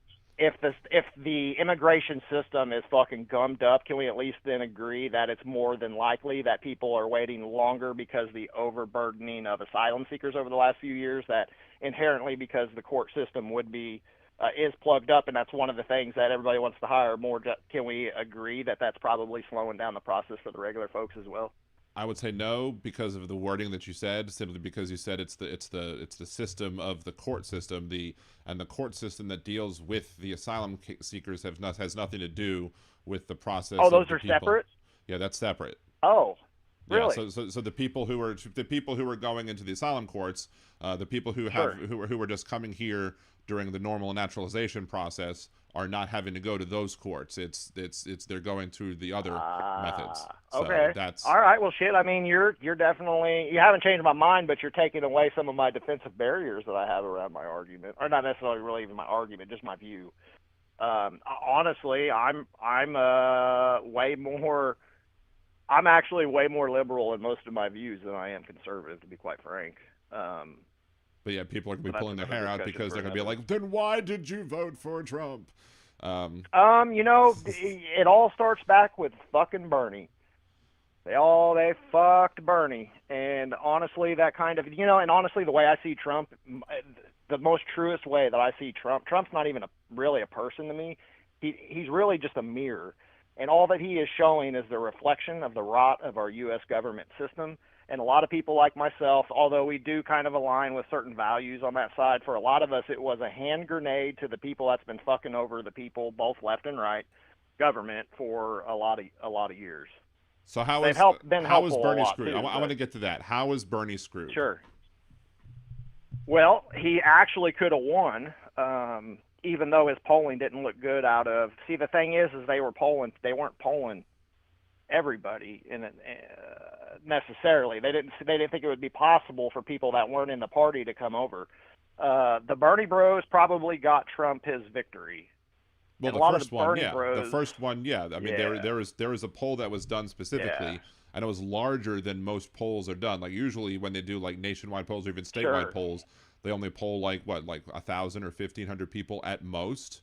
They polled like 50,000 people who were in the primaries voted for Bernie in 2016, who then to see where they went to, and about 12% of Bernie Sanders primary voters went directly to Trump. And that's in the states of Michigan, Wisconsin, and Pennsylvania. Oh, hold on, lost one of my earbuds. So a Democrat gave him a Democrat gave him the votes that he needed the first time, and then a Democrat gave him the votes he needed again a second time, with the help, in all honesty, of well, I don't know Charlie if I'd and what he did on call them campuses. Democrats, because a lot of the people who were like Bernie supporters who were that far left I'm talking about, well, true, but I mean, I was a Bernie supporter.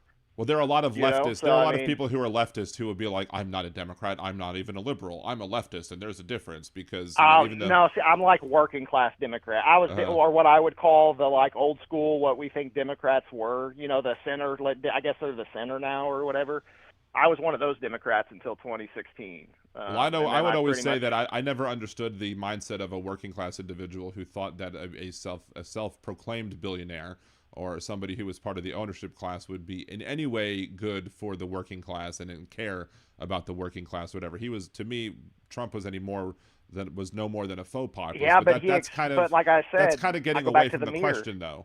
Like, I want to know specifically how you believe Bernie Sanders was screwed in 2016. Let's start with 2016. How was he screwed in 2016? Well, what happened to him at the DNC? How did that all shake down? Well, there's two things that I was openly critical of that Debbie Wasserman Schultz and was it Donna Brazile did.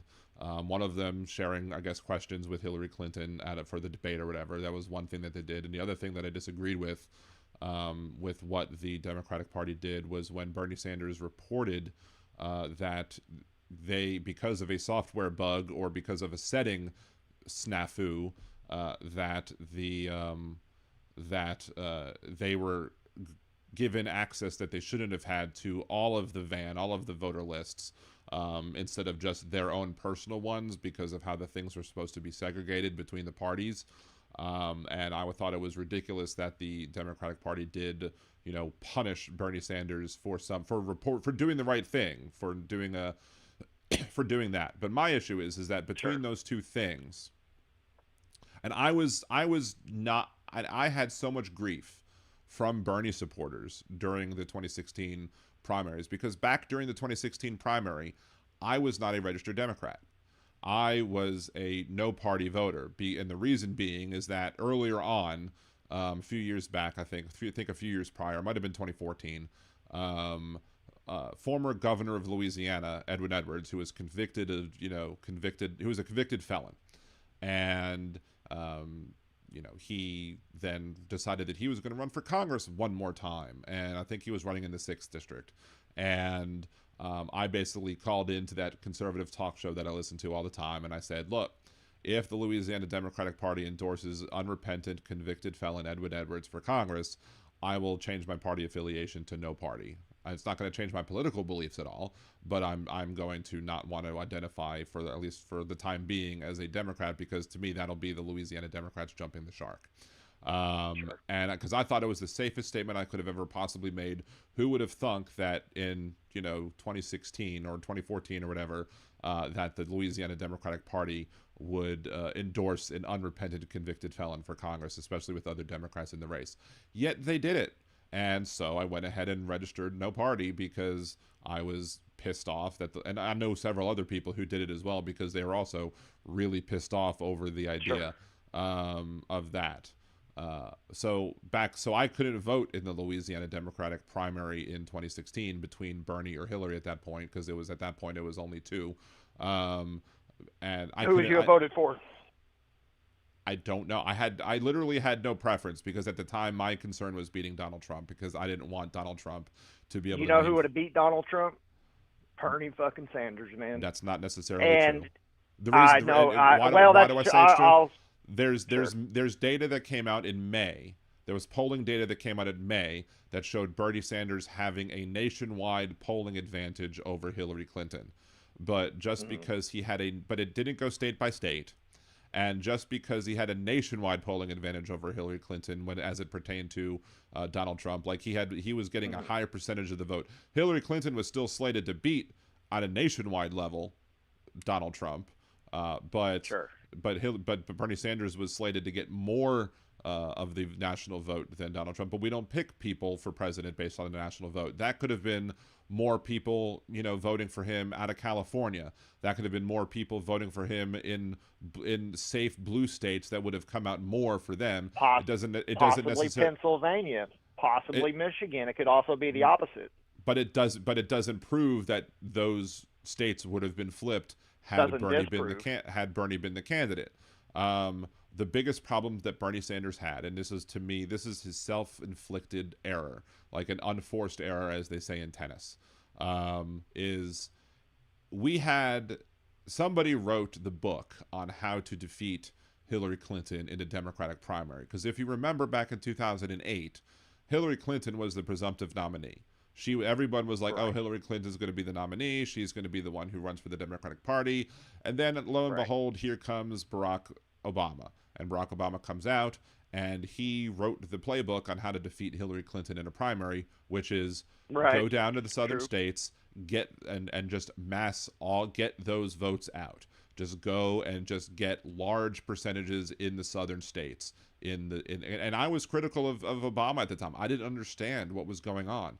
I was like, why are you trying so hard to win the states in the primaries that you're not going to win in the general election? And the answer that he proved me wrong about, and I will fully admit that I was 100% wrong, was that in doing so, he created an insurmountable lead. He had such a wide, difference between he did so much better in those states that not only did it give him an insurmountable lead, but it potentially opened the door for him winning states like North Carolina. Now, North Carolina in 2008 was weird because you had Libby Dole running, and she was very unpopular at the time. So it's very well popular that when Barack Obama won North Carolina in 2008, that he did so off of the Democrat who ran for Senate and was basically riding her coattails on that particular race.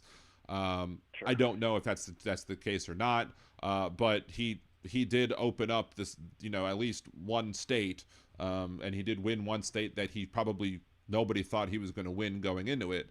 And it could be partially because of the fact that he wrote this book on how to effectively defeat Hillary Clinton in a primary. There was also some issues. Let me ask it a different way. Let me ask it this. Well, let me just finish the point, though. Let me just finish the point, though. So, okay, go ahead. Bernie Sanders comes in 2016. He has very low name recognition at the start of the thing. I mean, I knew who Bernie Sanders was. I can look back at Facebook posts that I was making in 2014, 2012, be like, hey, here's this Bernie guy. He's kind of cool. He has a lot of things that I like that he's saying, that I like what he's saying. Like, I'm a Bernie Sanders hipster. I liked him before it was cool. And he was given the roadmap of how to defeat Hillary Clinton, but he ignored it. And instead, what he did was he said, when somebody asked him why he wasn't competing, why he wasn't really putting any effort towards the southern states, he basically said, well, the southern Democrats are conservatives. Why would I seek their votes out because I'm not going to win those votes? When in reality, a large chunk of the electorate down here in Louisiana, Mississippi, Alabama, Georgia, those states have a lot of black voters who are not conservatives. They are definitely and a lot of them were a lot of the black voters down here were very insulted over the words that he said by calling them conservatives. And he lost like Louisiana. I think he lost like Mississippi like 80-20 or 85-15. Louisiana was similar. Alabama was similar. He put himself in a 200 to 300 delegate hole that he could not then come out of. So regardless of what Donna Brazile and Debbie Wasserman Schultz and the Democratic Party did when it came to those couple of things, had they not done those things, he still would have had that issue. He still would have put himself in an insurmountable hole, and there was going to be no way that he could have come back And in all fairness, that argument could almost be made for Hillary Clinton as well, because she didn't go to any of the blue wall states either, so she fucked up in much of the same way, just kind of in like an intellectual reverse. You know, she didn't. She didn't do that support. She didn't do that in the general election, but we're still I'm still kind of talking about the primary. And then the next time around when Bernie ran, my bad. When Bernie ran in 2020 against Biden this time. Some weird things happened, like Biden didn't even go to Massachusetts and he ended up winning. Biden didn't win any states until South Carolina, but Biden knew Obama's playbook. And he was like, well, I'm going to go and I'm going to do how Obama did it, and I'm going to go sweep the South. And instead of learning from Bernie learning from his own mistakes and saying, oh, maybe I should go down to the southern states, to the SEC states, as they say, and go to these states and basically try and make sure that I get more votes so I don't put myself in an insurmountable hole. He doubled down and he didn't do it again, and the voters down here didn't forget that Bernie Sanders called them a bunch of conservatives, and they came out en masse for Biden again. So again, Bernie Sanders was in that insurmountable hole and couldn't get out of it. So to me, Bernie screwed Bernie when it came to his tactics for winning the primary, because you can't cede the opponent 12 states in a primary system that is not winner take all. It's proportional. So if it was like 55-45, that wouldn't have been given the Biden or Hillary any more of a lead, or a big expansion of their lead. But it was when it's 85-15, 80-20, that means you're basically just ceding those states. You cannot expect to win the Democratic primary not competing in 11 states, so to speak. So that's why I think that Bernie Sanders screwed himself ultimately. He was ultimately responsible for the failures. And now maybe it wasn't him. Maybe maybe the people that he hired to be, political consultants also didn't consider that. Fair enough. Good on you to think that. But I'd see it as much simpler than that. And not to get lost in the sauce of it and everything, but the way I see it, without a long drawn out conversation, is the DNC made their decision. The group of people made their decision. They chose Hillary. They came in and they made their decision again. They chose to verify Vice President Harris. And it was the undoing both times. And as a person who was a Barack Obama voter, lifelong Democrat, the way they did Bernie, the way that I viewed the party did Bernie, even with everything that you're saying, I'm just telling you from my anecdotal point of view, and then to turn around and see the DNC not learn anything. And I get the reasoning. There's 107 days and all of that. But you know what? I mean, I still think that if anybody you would have ran, damn near would have beat Donald Trump if you would have opened it up and let the people pick. Well, and if you would have opened it up and let the people pick, they would not have picked Vice President Harris. And I know that you say they inherently chose her because she was the VP, and so if there was a dirt, I get that. But what I'm saying is my belief that if they would have opened that up and they would have allowed the people to pick, if 15 fucking days beforehand, it don't matter, the people would have picked against Trump, because so many people actually dislike Trump, but they see how the Democrat Party continually treats the system towards the corporate Democrat, towards the money. It's that simple. It's the money at the end of the day on both sides. But here, look, and I'll agree with you in that if the Democratic Party had run anybody else, even if it would have just been Biden, I think Biden would have won the election. I think Biden would have fucking won. I swear to God, I think Biden would have. I think that Biden would have fucking won. I swear. I'll die. I'll go to my grave with that. I really think he would have. Even with the folks who are like very mad over Biden and what he did and what he did or didn't do with the whole Palestinian, Israel thing. Sure would have. Simply because the fact that in the states that mattered, i.e. the swing states, though each of those states or enough of those states had enough people. Let me pull up my data that I had pulled up before. Hold on.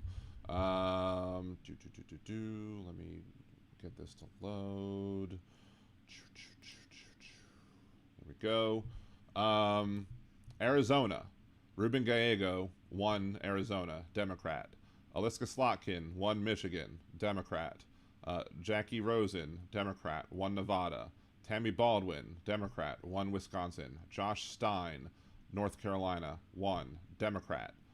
All of those states, if you take those electoral votes and you flip them to Harris from Trump, Harris would have won 284 to 254. And what do all of those people have in common, or what do all those people that are that Harris is not?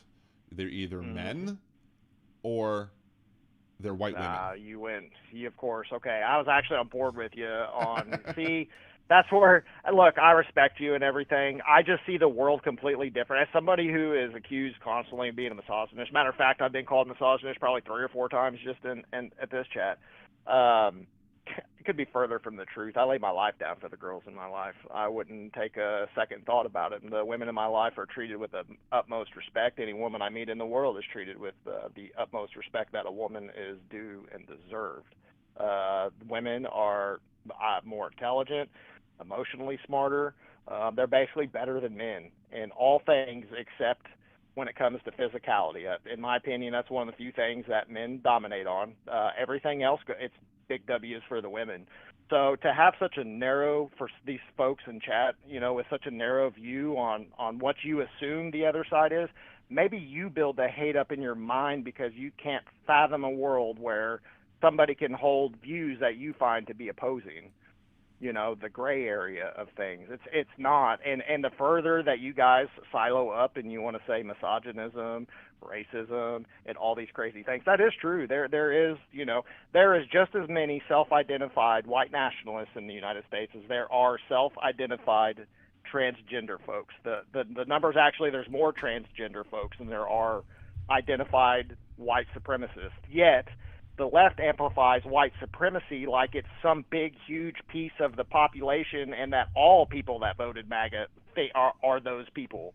You know what I'm saying? It's just a fucked up thing. So all you people that automatically default to that, you gotta please open your minds up and have some love in your heart and some humanity. Y'all literally hate a whole half of people. I disagree with over half of the country. I love the entire country. I want nothing but the best for everybody. But do you understand? When Donald Trump was so hesitant to back in the 2016 campaign, he was so hesitant to even disavow and speak ill of David Duke.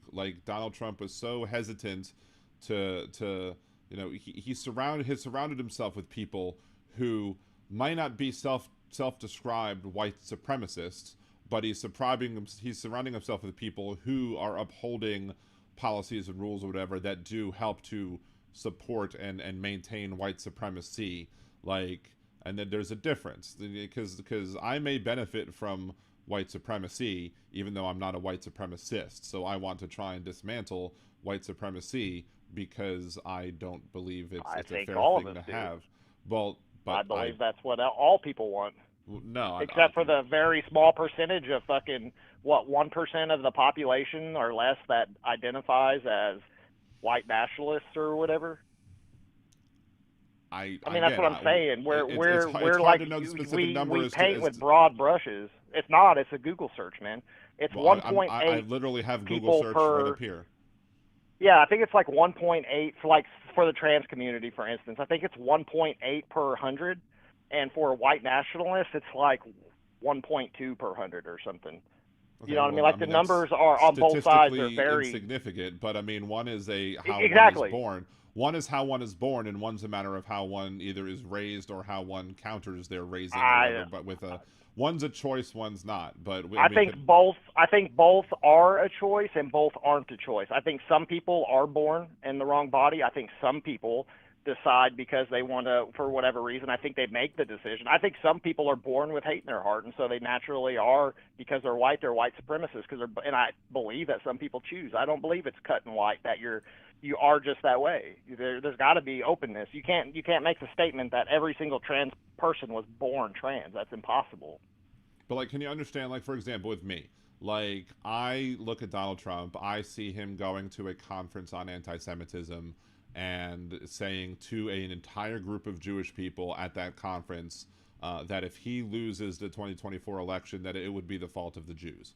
Like, I see him saying that, and like, to me, that's anti-Semitic. Like, that is scapegoating an entire religion based off of, you know, a potential failure at the polls.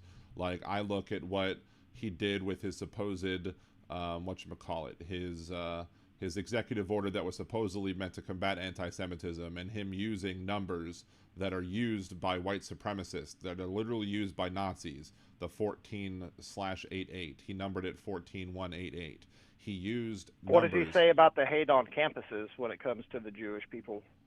When he makes comments about the Jewish folks, yeah, you named one comment there that I don't have any record of. It's just going off of a report. What does he say about the hatred towards the Jews on campuses? It's from a report from Liberal Day and Radio. I covered that on the show several times, where I went, because I first heard it and I was like, this can't be true. Sure. And so I went and investigated and I myself. get that. And because so I was that's like, one. But it's not just one. But what about how many times he stood up for Jews? I'll get to that. I'll get to that in a second. Okay. He was quoted back in the day saying, "I don't want black people counting my money. I want the people with yarmulkes counting my money," which is anti-Semitic, because you're saying that we're good at money, but the idea that Jews are good at money has been the source of much of our why we've been persecuted over the course, because everybody views Jews as being a bunch of greedy Shylocks. The fact that he used the term TV, 1% plus 0.8% is 1.8, which is what I said, dum-dum. The fact that he called people Shylocks this year is also problematic. And look, Biden said it too, and I've been heavily critical of Biden. I didn't know that he said it, and the only difference between Biden saying it and Trump saying it is that when Biden was caught and told why it was insensitive for him to say it, he did apologize, but he should have known better, and I'm critical of Biden and from his past words from using that. Trump has never apologized for using the term Shylock. Trump will never apologize to anybody for anything. We all know that already. Which is a moral flaw. That is a personality flaw of somebody who should never be president. It's a business attribute. If you can never admit that you're wrong. So why did Donald Trump then... No, admitting you're wrong and saying you're sorry is two totally different things. But he's never done either. So you're saying Donald Trump has never admitted he was wrong? I will concede that he's never said, "I'm sorry." I don't think you'll ever find video of him saying that he's sorry. But you're saying that he's never in real time corrected himself? I've never seen an example of Donald Trump admitting that he was wrong. Okay. I've never seen it. Then I guess then he's just never admitted it, not one single time ever. And I'm not going to go and pull it up to, because I'm not trying to have got you with you. I'd really just try to have a good faith. The only time I think that he would have done anything close to it is when if he appointed somebody to a position of power, like in his first term, who then he had to get rid of because they weren't doing what he wanted them to do. That could have been a mistake on his point or a bad choice, but I don't think that would be quite the same thing as admitting that you did something wrong. But here's what about the assuming he was going to finish the war in one day, and then he comes out and he says, I thought I was going to do this, but it turns out it's much more complicated than I thought it was. Would you consider that a correction? If he said that if he literally said, I was wrong about this because I didn't consider it, then not with wrong. What if he just said that, hey, I thought that I was going to get this done a lot quicker than I was going to get it done, and it turns out it's much more difficult, and I'm not very happy with the way that things are going right now. Would you consider that to be a change in position? Which would be an admission Potentially, but every single time I've heard him talk about it, he's not blaming himself. He's blaming other people. He's not saying I misread it. He's saying he's blaming Zelensky. He's even blaming Putin for the reasons as to why he hasn't been able to do the things he thought he would be able to do on day one. So which is not necessarily him taking responsibility for the fact that he said he'd do something and he wasn't able to do it. Back to the Jews on campus. I don't believe that the Jews on campus thing comes from a position of him supporting Jewish people. I think that him supporting the Jews on campus is because he opposes the Palestinians on campus. Are we using now motivation as a qualifier for action? Because if that's what we're going to do, I'm going to have to change the supposition of our conversation dramatically. I didn't know he was going to get like that. I was just trying to have a conversation, but now you're qualifying the actions with what you're assuming his intentions to be for what he thought his outcome. Now, I agree he's narcissistic, and so you're probably correct, more than likely I would secede that to you. But see, even if I provide an example, it's just like, but there's always like a but. You didn't say but it was the same. It's the same tactic. It's okay. Well, now we have to ascribe the motivation to the action, and whether it's, you know, okay, well, is he actually saying it was my fault or somebody else's fault or whatever? When really I was just asking if he changed his position, if he showed an admission of he thought one thing, and then obviously if it's not that and he's disappointed, then he was wrong. I mean, that's kind of, and that's just one off the top of my head. If I sat and thought for a couple of minutes, I probably well, I mean, that's could come up with several more. Well, that's the Russia thing. But the point is that a lot of times you do have to look at why people do the things, like the motivation behind it. Like, for example, there's a whole bunch of evangelicals in this country who support the right of Israel to exist. Sure. And the reason that they do is because in order for the Christian prophecy to become true, you have to have a whole bunch of Jews living over there so they can die first when the end times comes, because the end times can't come if the Jews aren't in control over there and you don't have enough Jews over there to satisfy the end times requirements. So if the reason you're supporting Jewish people being in control of that area, think he's supporting it for end time revelations type shit? I think he's supporting it because the evangelicals who support him are supporting it for end time. You think he gives a fuck about it? You think he cares about evangelicals? I think when it comes to political support, yes. You seriously? I think he throws them enough egg. I mean, I don't understand why evangelicals support him, because he's completely goes against almost anything because of life. Really, life is a big thing. I mean, it's just grouped in. It's also why a bunch of idiots on the left go and vote for the rights that the left oppose. You know, there's shit tons of people out there that can't have a political conversation on the left and the right, and they go and vote. Okay, but that doesn't change the fact that the people there's I think, honestly, I think that there are probably, let's give some people the benefit of the doubt for a second. I believe that there are more Republicans sitting currently in the House of Representatives who, in a vacuum, would want to speak out against some of the things that Donald Trump is saying or doing, but the reason they're afraid to do so is because if they do so, they know they're going to piss off a chunk of their electorate who will primary them, and they'll never get reelected back into office. So because that happened. Maybe. That's literally like, you have Bill Cassidy is probably going to be one of the prime examples of that. Senator Bill Cassidy, he's the head of the Senate Committee on Health Issues. You know, he was running the one where they were interviewing the two women that we went over, the other, you know, that you watched the whole thing, whatever. He is getting lots of primary challenges this time, and in Louisiana, we just switched to having closed primaries again, stupidly. Open primaries to me are better because open primaries make it less likely that you're getting extremists. But I agree. He's going to get a primary challenge, and most likely he is not going to come out of that primary challenge as the Republican nominee for the Senate out of the state of Louisiana. Somebody else will probably get that position and will probably then take his seat, because there's no way that a Democrat's going to win that seat because it's Louisiana. The only way a Democrat wins that seat if it's John Bel Edwards, and even that's pushing it. Because it really depends on who John Bel Edwards is running up against. But because he was the last governor of Louisiana who happened to be a Democrat, he just happened to be a very conservative Democrat. So, like, I think that there are a lot of other Republicans who see that and say, "Oh, I cannot go against Donald Trump, because if I do so, he's going to support my primary challengers, and I'm not going to be able to win." Unfortunately, the thing is that if when Trump is doing the things that I find to be harmful, or even if they find to be harmful, they're not doing enough to step up and stop that. I mean, you had the people, you know, automatically when the people refused to censure Ilhan Omar over whatever it is that she said. Was it Ilhan Omar? I think it was Ilhan Omar.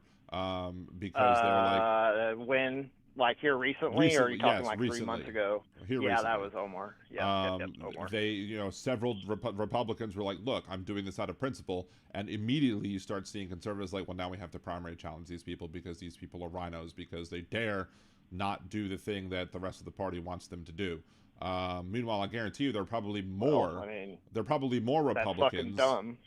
There are probably more Republicans who would have voted against censuring Omar, except they allowed only a couple to go through just to be like, okay, those people will be our scapegoats, and now we're going to get more. What do you think happens to a Democrat that comes out and votes for this budget bill, votes in the affirmative for the budget bill? What do you think happens to that Democrat in 2026? The budget bill or the continuing resolution that's coming up in like 7 days? What do you think happens to that Democrat that doesn't vote with the Democratic Party?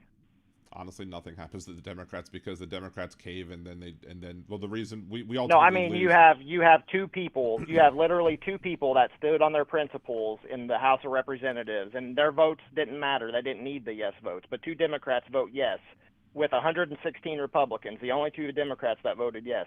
What's going to happen to those Democrats next year? Actually, immediately what's going to happen, but what do you think? Well, do you think they'll get primaried in the very same fashion for going against the party? I don't think so, but we are not as.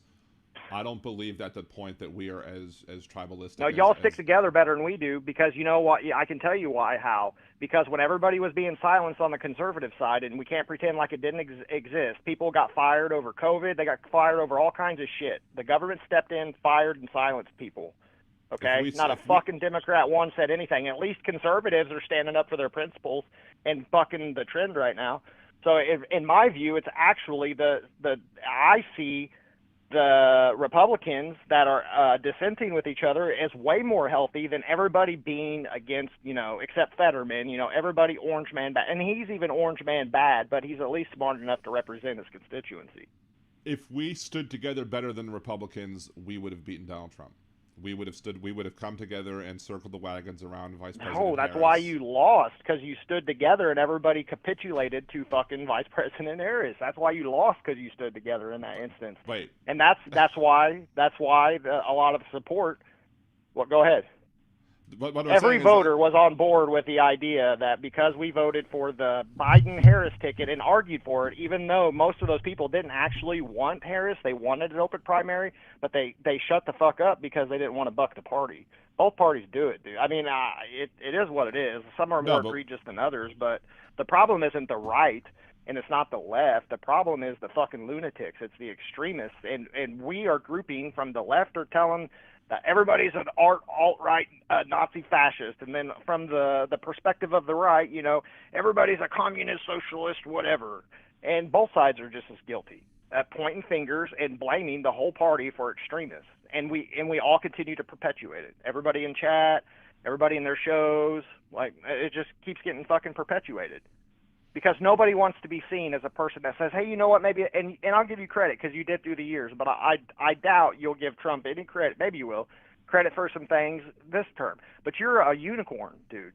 Most people, they can't give that credit. Motherfucker could cure cancer tomorrow, falls in the toilet taking a piss, hits his head, comes up with a cure for cancer, and they're like, yeah, that's good, but, I mean, he broke that fucking toilet when he cracked his head wide open, and now you know what I'm saying? There's always a but. Both sides.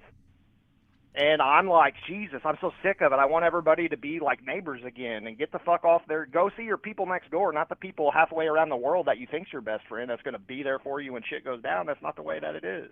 But here's the problem with the both sides. Who is an extremist, Josh? People that want to exterminate and they call hate on the other side.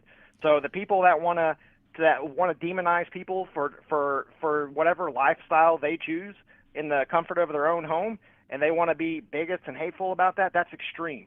If you're on the fucking other side and you're calling all the people that voted for a president a Nazi and fucking Hitler with the context of all of that, of everything, you could pick different words. I'll take fascist, but Nazi and fucking white supremacy, that's extreme. That's the thing, right extreme. But when I say things, when I point out, when I and other people too, I'm not just gonna say it's just me doing it. When I point out the similarities between what Donald Trump has done to try to gain power, and I compare them to literally what Hitler did. Go do it honestly. I do it honestly, and I'm not saying that every single person is a Nazi. I'm saying that Hitler or that Trump is using Hitler policies, that Trump is pandering to people who are white supremacists to gain power. To what end? To what end, though? He's got power. To what end? He's got 3 years left, and he's out the door. To what end? He's done. He's such a narcissist that he's trying to do. Seriously, do we want to? I mean, if we want to be silly with each other, we can. But that's what I'm talking about. That's a perfect example of. I have not. I would call that indoctrination. I have not taken seriously anybody's claims from the past, from all of my years following politics. When people said that George W. Bush wasn't going to allow elections to happen, I was like, that's silly. When people called George W. Bush Hitler, called him Hitler, that's silly. When people said the same thing about Obama, I said, that's silly. Not just because of the fact that they weren't doing anything that Hitler did to try and maintain or keep power. It's because, and it's not just that, but also because it's as somebody who was raised Jewish, as somebody who understands the horrors of the Holocaust and what was done by the Nazis, that I don't use those terms and I don't use those claims lightly at all. So what happens when he leaves office in 2028 and half the country for fucking 10 years has been called Nazi and Hitler and all that, and the man leaves office and a Democrat gets elected and it's all over, then it's all said and done. Well, what about the last 10 fucking years, man, of saying that to people? Also on the right, I'm not saying it's just a left problem. All the hatred. Because I'm sitting here and I'm sitting and people looking and they're looking at people and it's not like, let's say for example, let's go back to the the sexual abuse claims with like E.G. and Carroll or whatever. Let's go back to that. And just say and we have people who you said locker room talk, and maybe people who are immature high schoolers. I was a much more mature high schooler than my peer group, so I never said or did anything like that, simply because of the fact that I was hanging out with 25 and 30-year-olds when I was 16, 17. I was the exact same, actually. I didn't dislike the people in my. I was friends with my friends' dads and shit. Like I'd be in the garage smoking a joint with the dad instead of the friend because I don't know, old souls maybe or something. I don't know what the answer to it is. But basically, I got along with everybody in high school. I wasn't I wasn't unpopular. I wasn't super popular. But my friend group was more more mature people because I tended to be more mature. That being said, I'm sure high schoolers saying stupid things. I might have said stupid things when I was younger too. I wouldn't rise to the level of locker room talk. But right. But we've said some shit in our younger years. But that wasn't like that. But Donald Trump doing it on camera was an adult saying it, and he said, "Well, he thought he was in private. I doubt he would have said that, and you're right.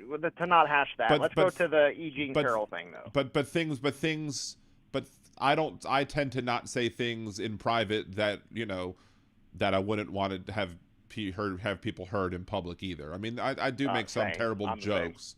I do make some terrible jokes that I'll grant that. However, I'm not going to say things, especially about sexual assaults, especially about sexually abusing people, grabbing people without their consent. I wouldn't be like, yeah, I can do that, or I can absolutely do that.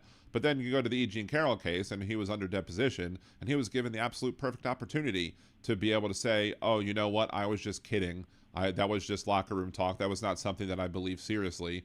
They asked him in the deposition with the E.G. and Carroll case, and he was like, no, I believe that billionaires, the wealthy, have been doing these things for thousands of years, or however many years he said. Like he doubled down on his...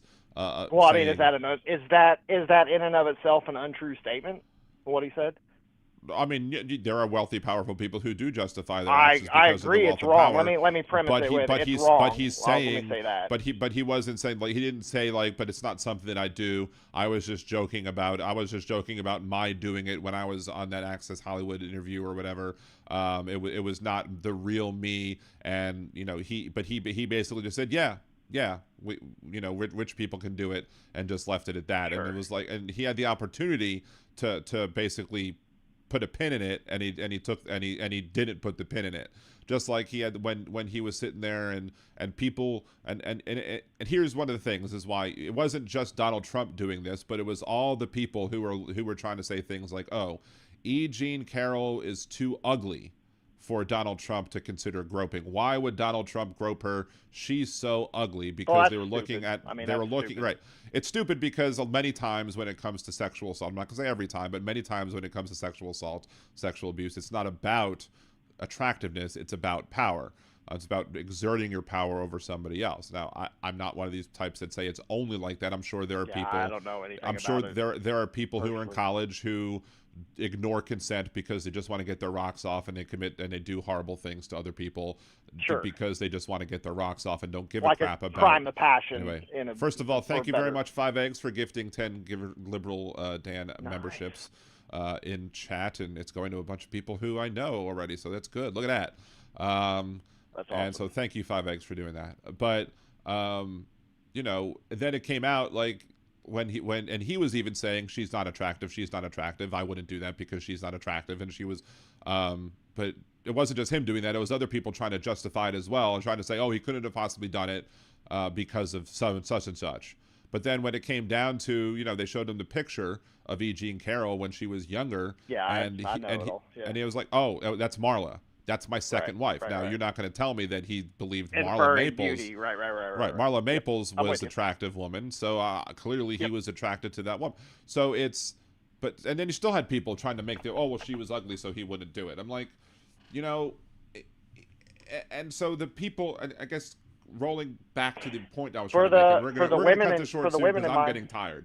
But the point is that you know why people like to have such a negative view of not just Trump but of Trump voters is because they look at all of the things that Donald Trump has said and Donald Trump has done, and they think to themselves, how can people still support him? Like I will go back. Let me tell you my real fast, and then I'll call it quits on this specific instance. I had no right to make any kind of determination on whether she was or he was telling the truth or not telling the truth. What I actually relied on in that instance, there's 2 women that I know in my life that have been abused. One of them was like a one-time thing, and the other one was on a pretty regular basis for a while.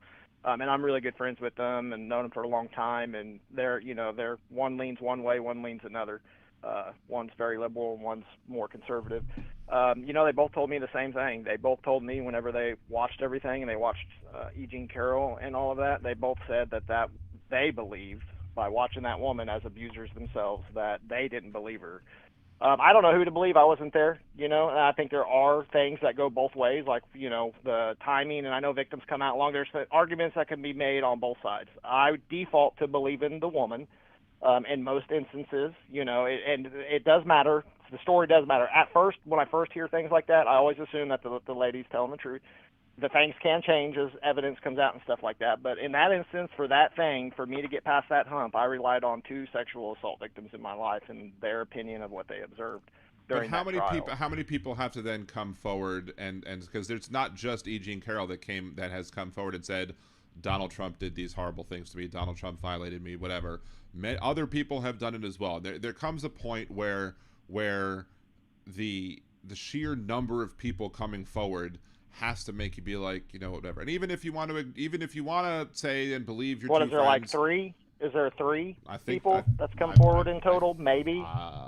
Let's Google that maybe real quick 3 before we end. How many people have? I don't know personally. I'm just making a stab at a guess. Never actually looked those numbers up before.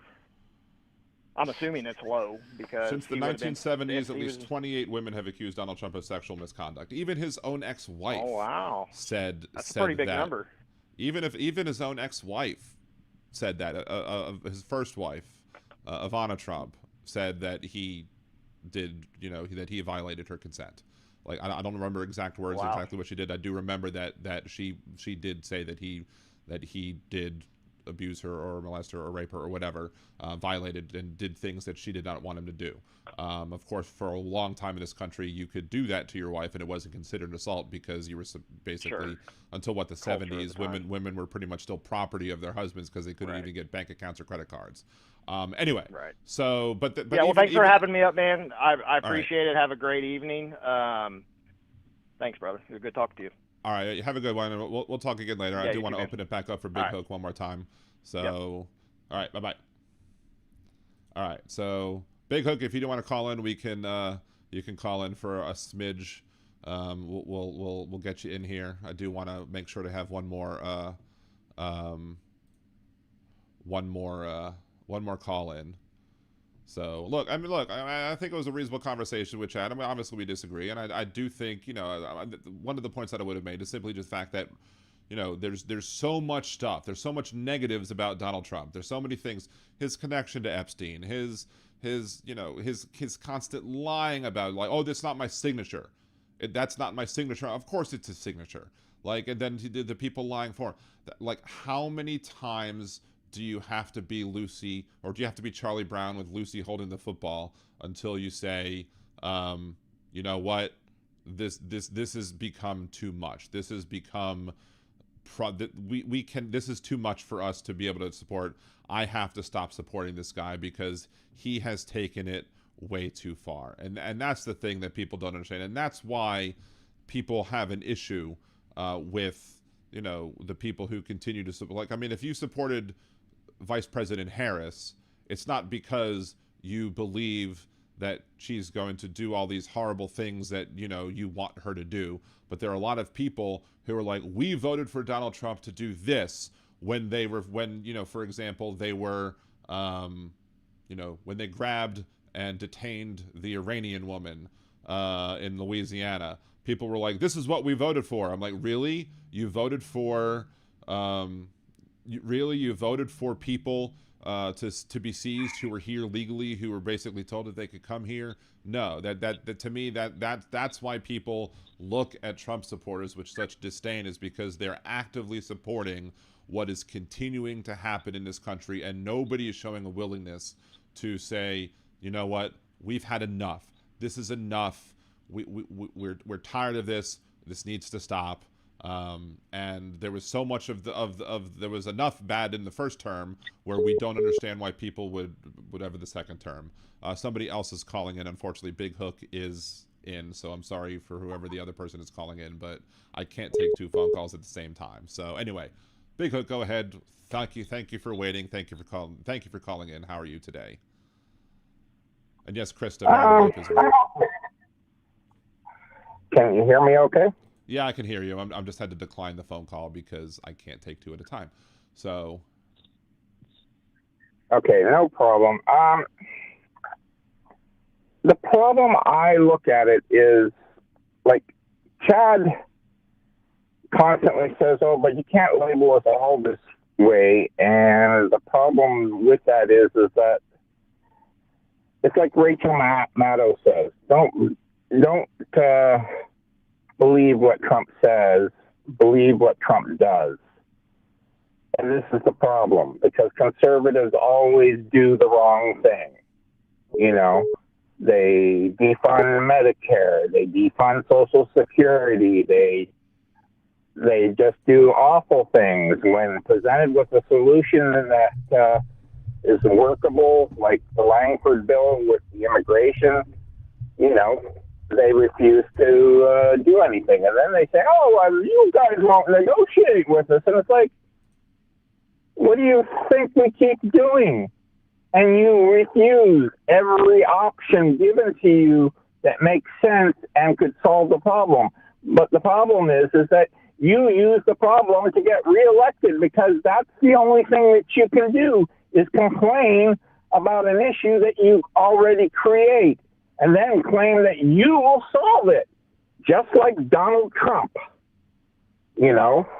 And this is where I find problems with Chad's argument, because, you know, it's not a both sidesism thing. It's you know, it's lying to your voters and making them believe that you're something that you're not, and then, you know, going around and sabotaging everything.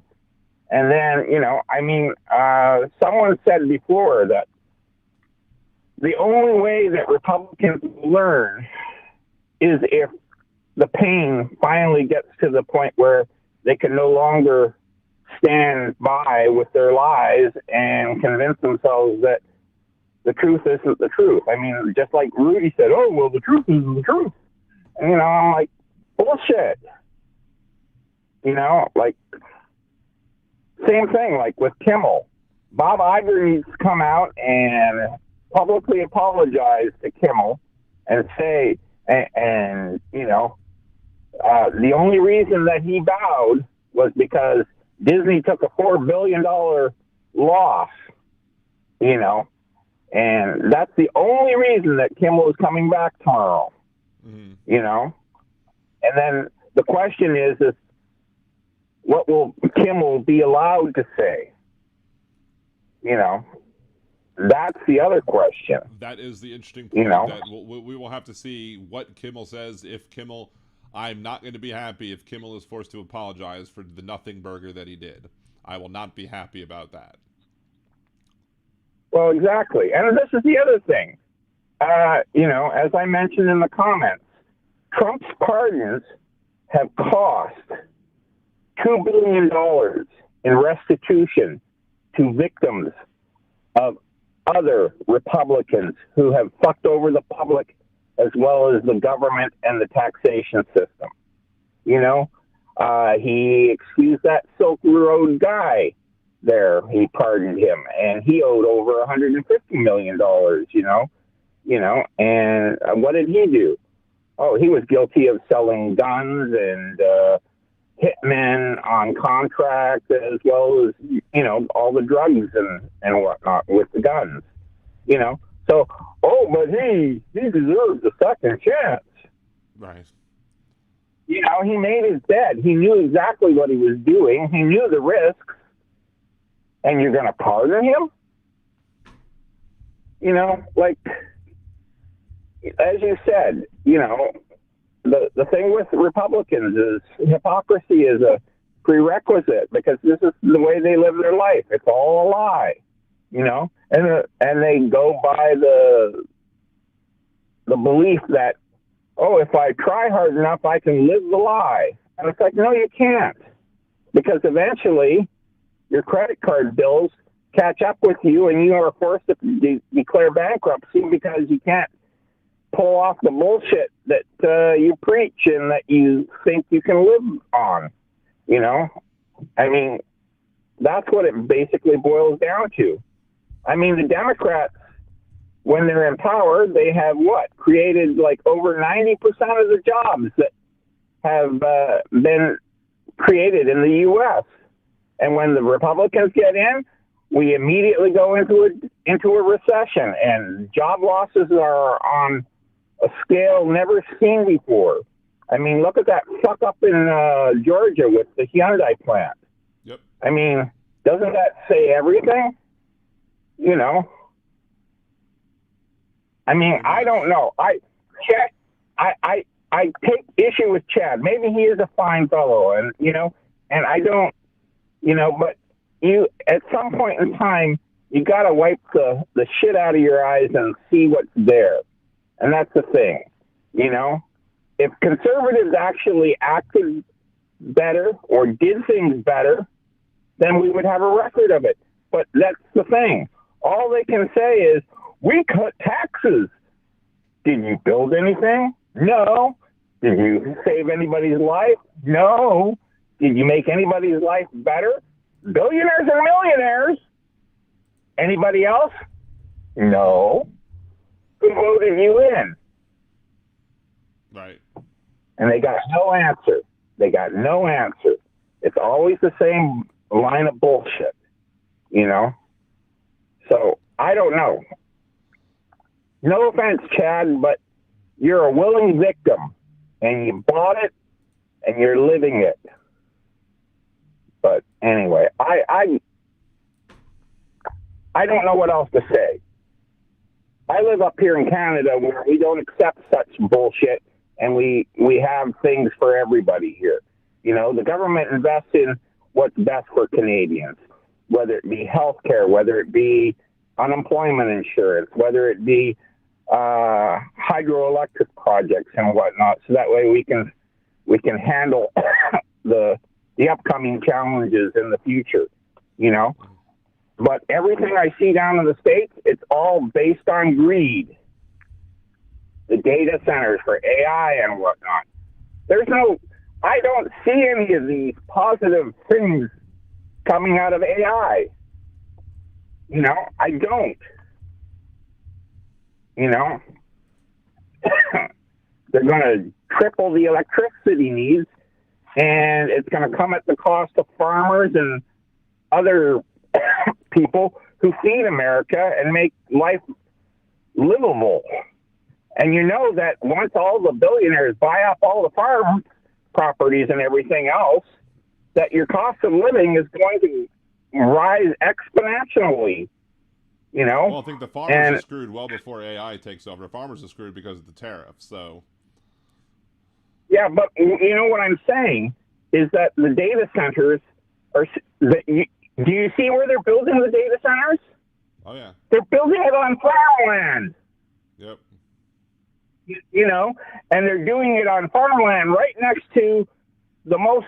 the water sources that are available to the communities that are there. Which means that farmers lose out on that water supply.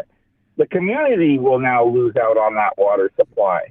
And then their electricity bills are going to go up double or triple. You know, I mean, the billionaires have all the money, yet they can't afford to pay for shit. Like, right. Give me a fucking break. Like, this is just horse shit of the highest order. You know, I don't know where you go from here, because this is the thing. You guys have allowed it. You don't enforce anti-monopoly, antitrust stuff anymore. You know, accountability is, you know, a myth that became that way after you guys abandoned the FDR principles. You know, I mean, the taxation, how did you, if taxes are so bad, how did the country profit so greatly when taxes on the very, very rich were at 90%? Because they still got fucking rich, and they still had lots and lots of control. The difference is that they had to actually invest in the people to be able to get the tax breaks that were available. True. And this is just it, you know. You guys need to. The only caveat I always add to that is that you have to also consider when you look at tax rates, you also have to look at what's taxable, because back then you could write off all of your interest that you paid, and now you can't do that. So, I mean, it's still a higher rate than they would have paid with the existing what is taxable thing. But, you know, you do have to take into consideration. You can't take the rate in a vacuum when you have to also look at what's taxed. That being said, still, you're right about the fact that they had to, in order to get the breaks, they had to invest in the people and not just, you know, hoard the money. And basically, they had to make the money work for the people in order for them to be able to get more tax breaks and more of their money kept. So, you're right about that.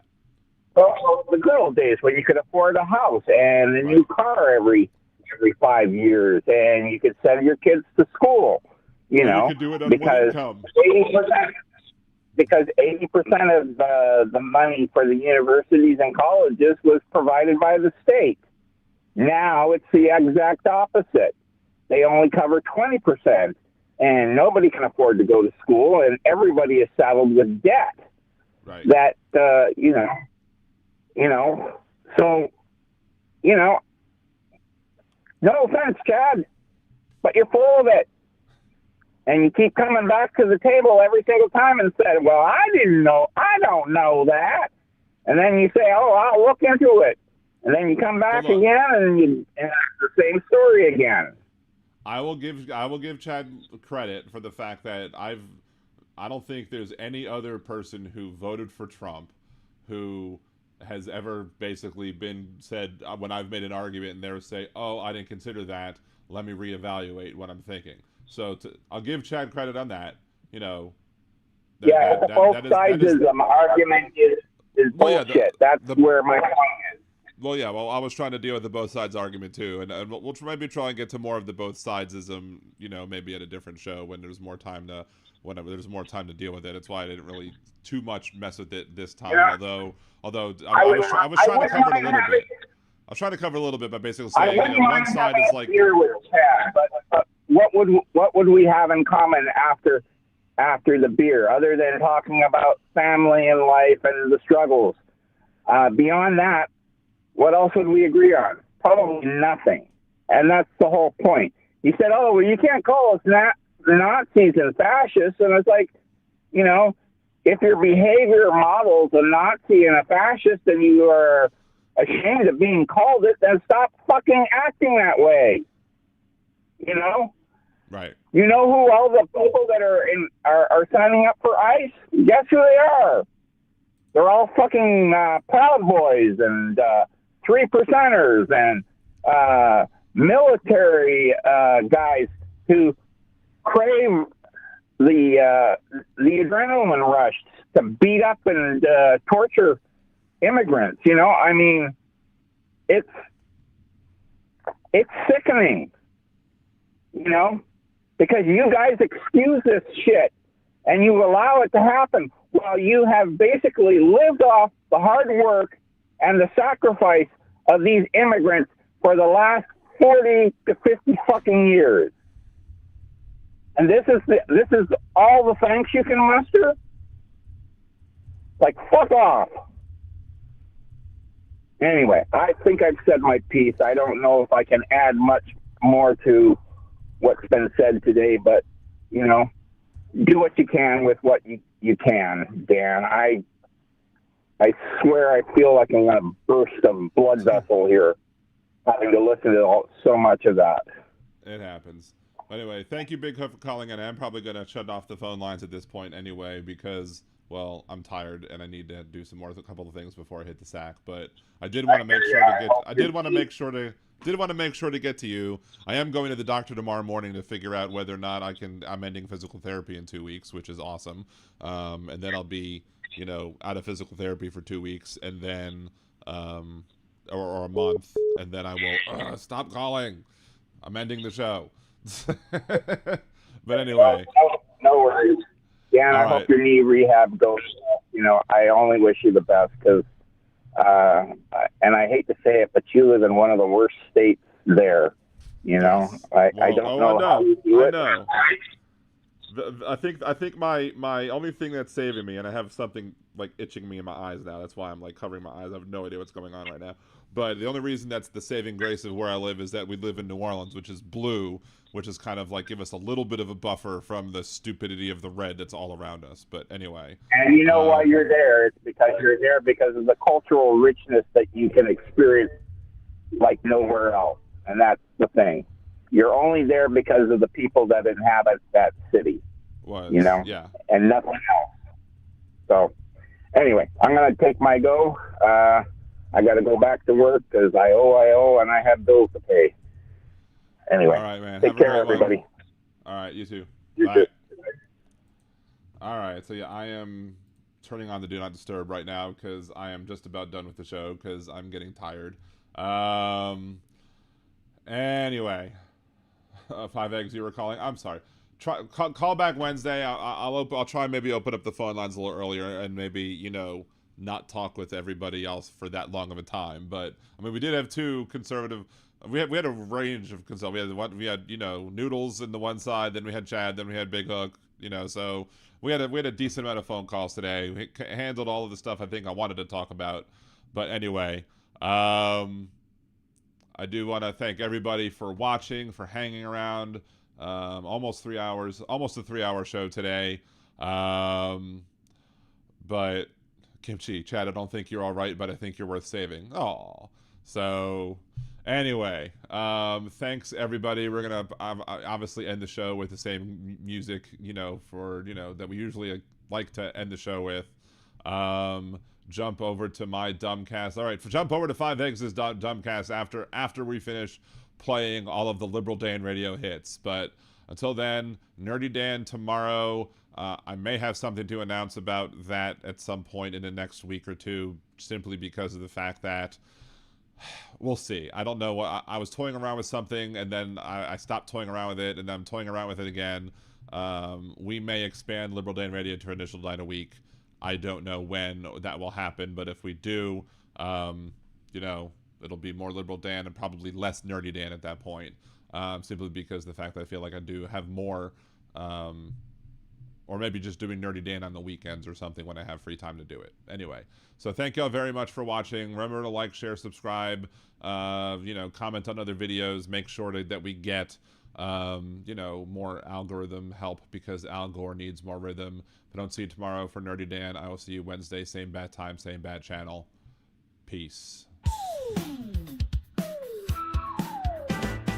Gather round, everyone, and I'll tell you a tale about an orange-faced buffoon who should be in a jail. When people say he's done something that goes beyond the pale, he will shake his head and give this answer without fail. A hoax, he says it's all a hoax. When at a press conference or with misspelled keystrokes, he says he tells no lies and that he never jokes. Confronting with the truth, he'll say it's all a hoax. A modern Don Quixote, he hates the windmills, claiming to protect the birds and whales he says they kill. But don't believe that story, it's really just a shill. He just did not want to see them wild golfing on Scottish hills. A hoax, he said it's all a hoax. When at a press conference or with misspelled keystrokes, changing a storm path with black marker strokes. Confronted with the truth, he'll say it's all a hoax. Casting mail-in ballots is something that he's done. Now he wants to ban them for each and every one. He claims it's for integrity in each election, but he won't believe the results unless it's him that's won. A hoax, he says it's all a hoax. When at a press conference or with misspelled keystrokes, they'll fool you with distractions like real sugar in Cokes. Confronting with the truth, you'll say it's all a hoax. He promised to release all the Epstein files that caused all the MAGA base to react with smiles. But how long has he put it off? It sure has been a while, and now he's calling this a hoax, protecting pedophiles. A hoax, he says it's all a hoax. When at a press conference or with misspelled keystrokes, he'll keep on gaslighting up until he croaks. Confronted with the truth, he'll say it's all a hoax.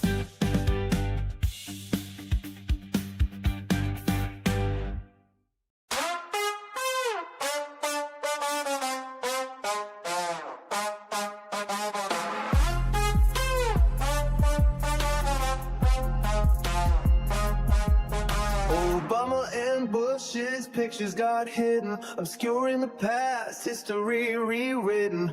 Hung in a hallway where no tour can see, confirming his unending fragility. If Trump can't see it, you must not exist. That also includes the Epstein list. Object permanent, a milestone missed. If Trump can't see it, he must not exist.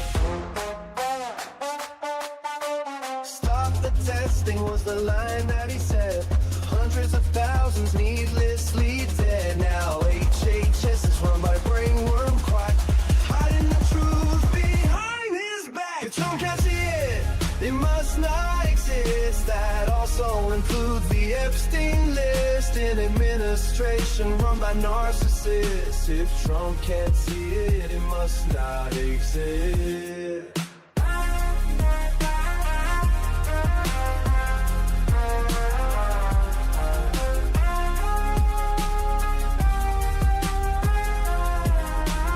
Boxes of documents stacked floor to the wall. Top secret folders in a bathroom stall. Charges were pressed, but the case was dropped. A corrupt judicial system he can co-opt. If Trump can't see it, it must not exist. Else includes the Epstein list. He'll swear it's fake news, a liberal twist. If Trump can't see it, it must not exist.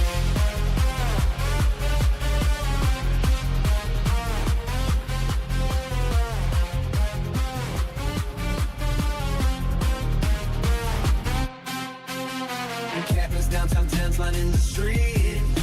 Invisible people that power won't beat. Hide them away so the cameras can't find it. Proof of a system that's cold and unkind. A chaotic secret, an NDA sign, an illegal bribe. Michael Cohen fine. Trump got fined too over his gag order, but she didn't gag, cause he was much shorter. It must not exist. That also includes the Epstein list. We can't let him win, we must resist. If Trump can't see it, it must not exist.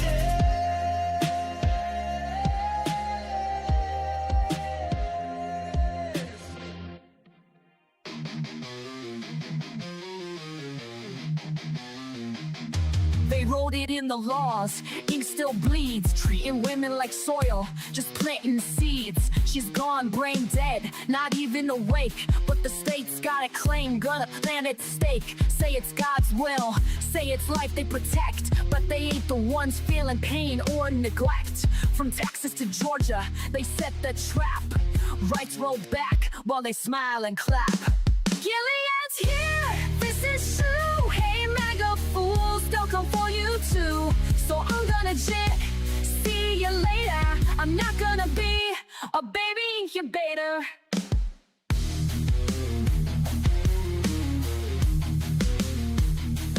This ain't pro-life, it's control and shame. They don't care if she's gone, just playing a game. Keep her hooked to machines, cold and still. Just a vessel to them, not a human with will. No consent, no voice, no chance to resist. Just laws in place, written with a clenched fist. Hospitals scared, judges playing God. Bodies ain't temples, just stay on pods. Gilead's here, this is true. Hey MAGA fools, they'll come for you too. So I'm gonna jet, see you later. I'm not gonna be a baby incubator. Bands in the dark, they don't care who it kills. Stacking courts while they strip out all of your wills. But we'll fight back, march loud, burn bright. Cause this ain't the end, it's the start of the fight. Gilead's here, ain't no grace. And those leopards are coming to eat your face. So I'm gonna jet, see you later. I'm not gonna be a baby incubator. Not gonna be a baby incubator. Not gonna be a baby incubator.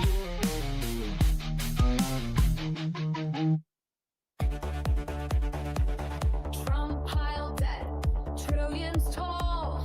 Promised Mexico would fund that wall. Praised dictators, said they're strong. Had Joe done it, they'd say he's wrong. Had Biden done it, MAGA would flip. Had Biden done it, whole numbers would flip. Had Biden done it, they'd scream foul play. But Trump did it, so it must be okay. Go through crises,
treat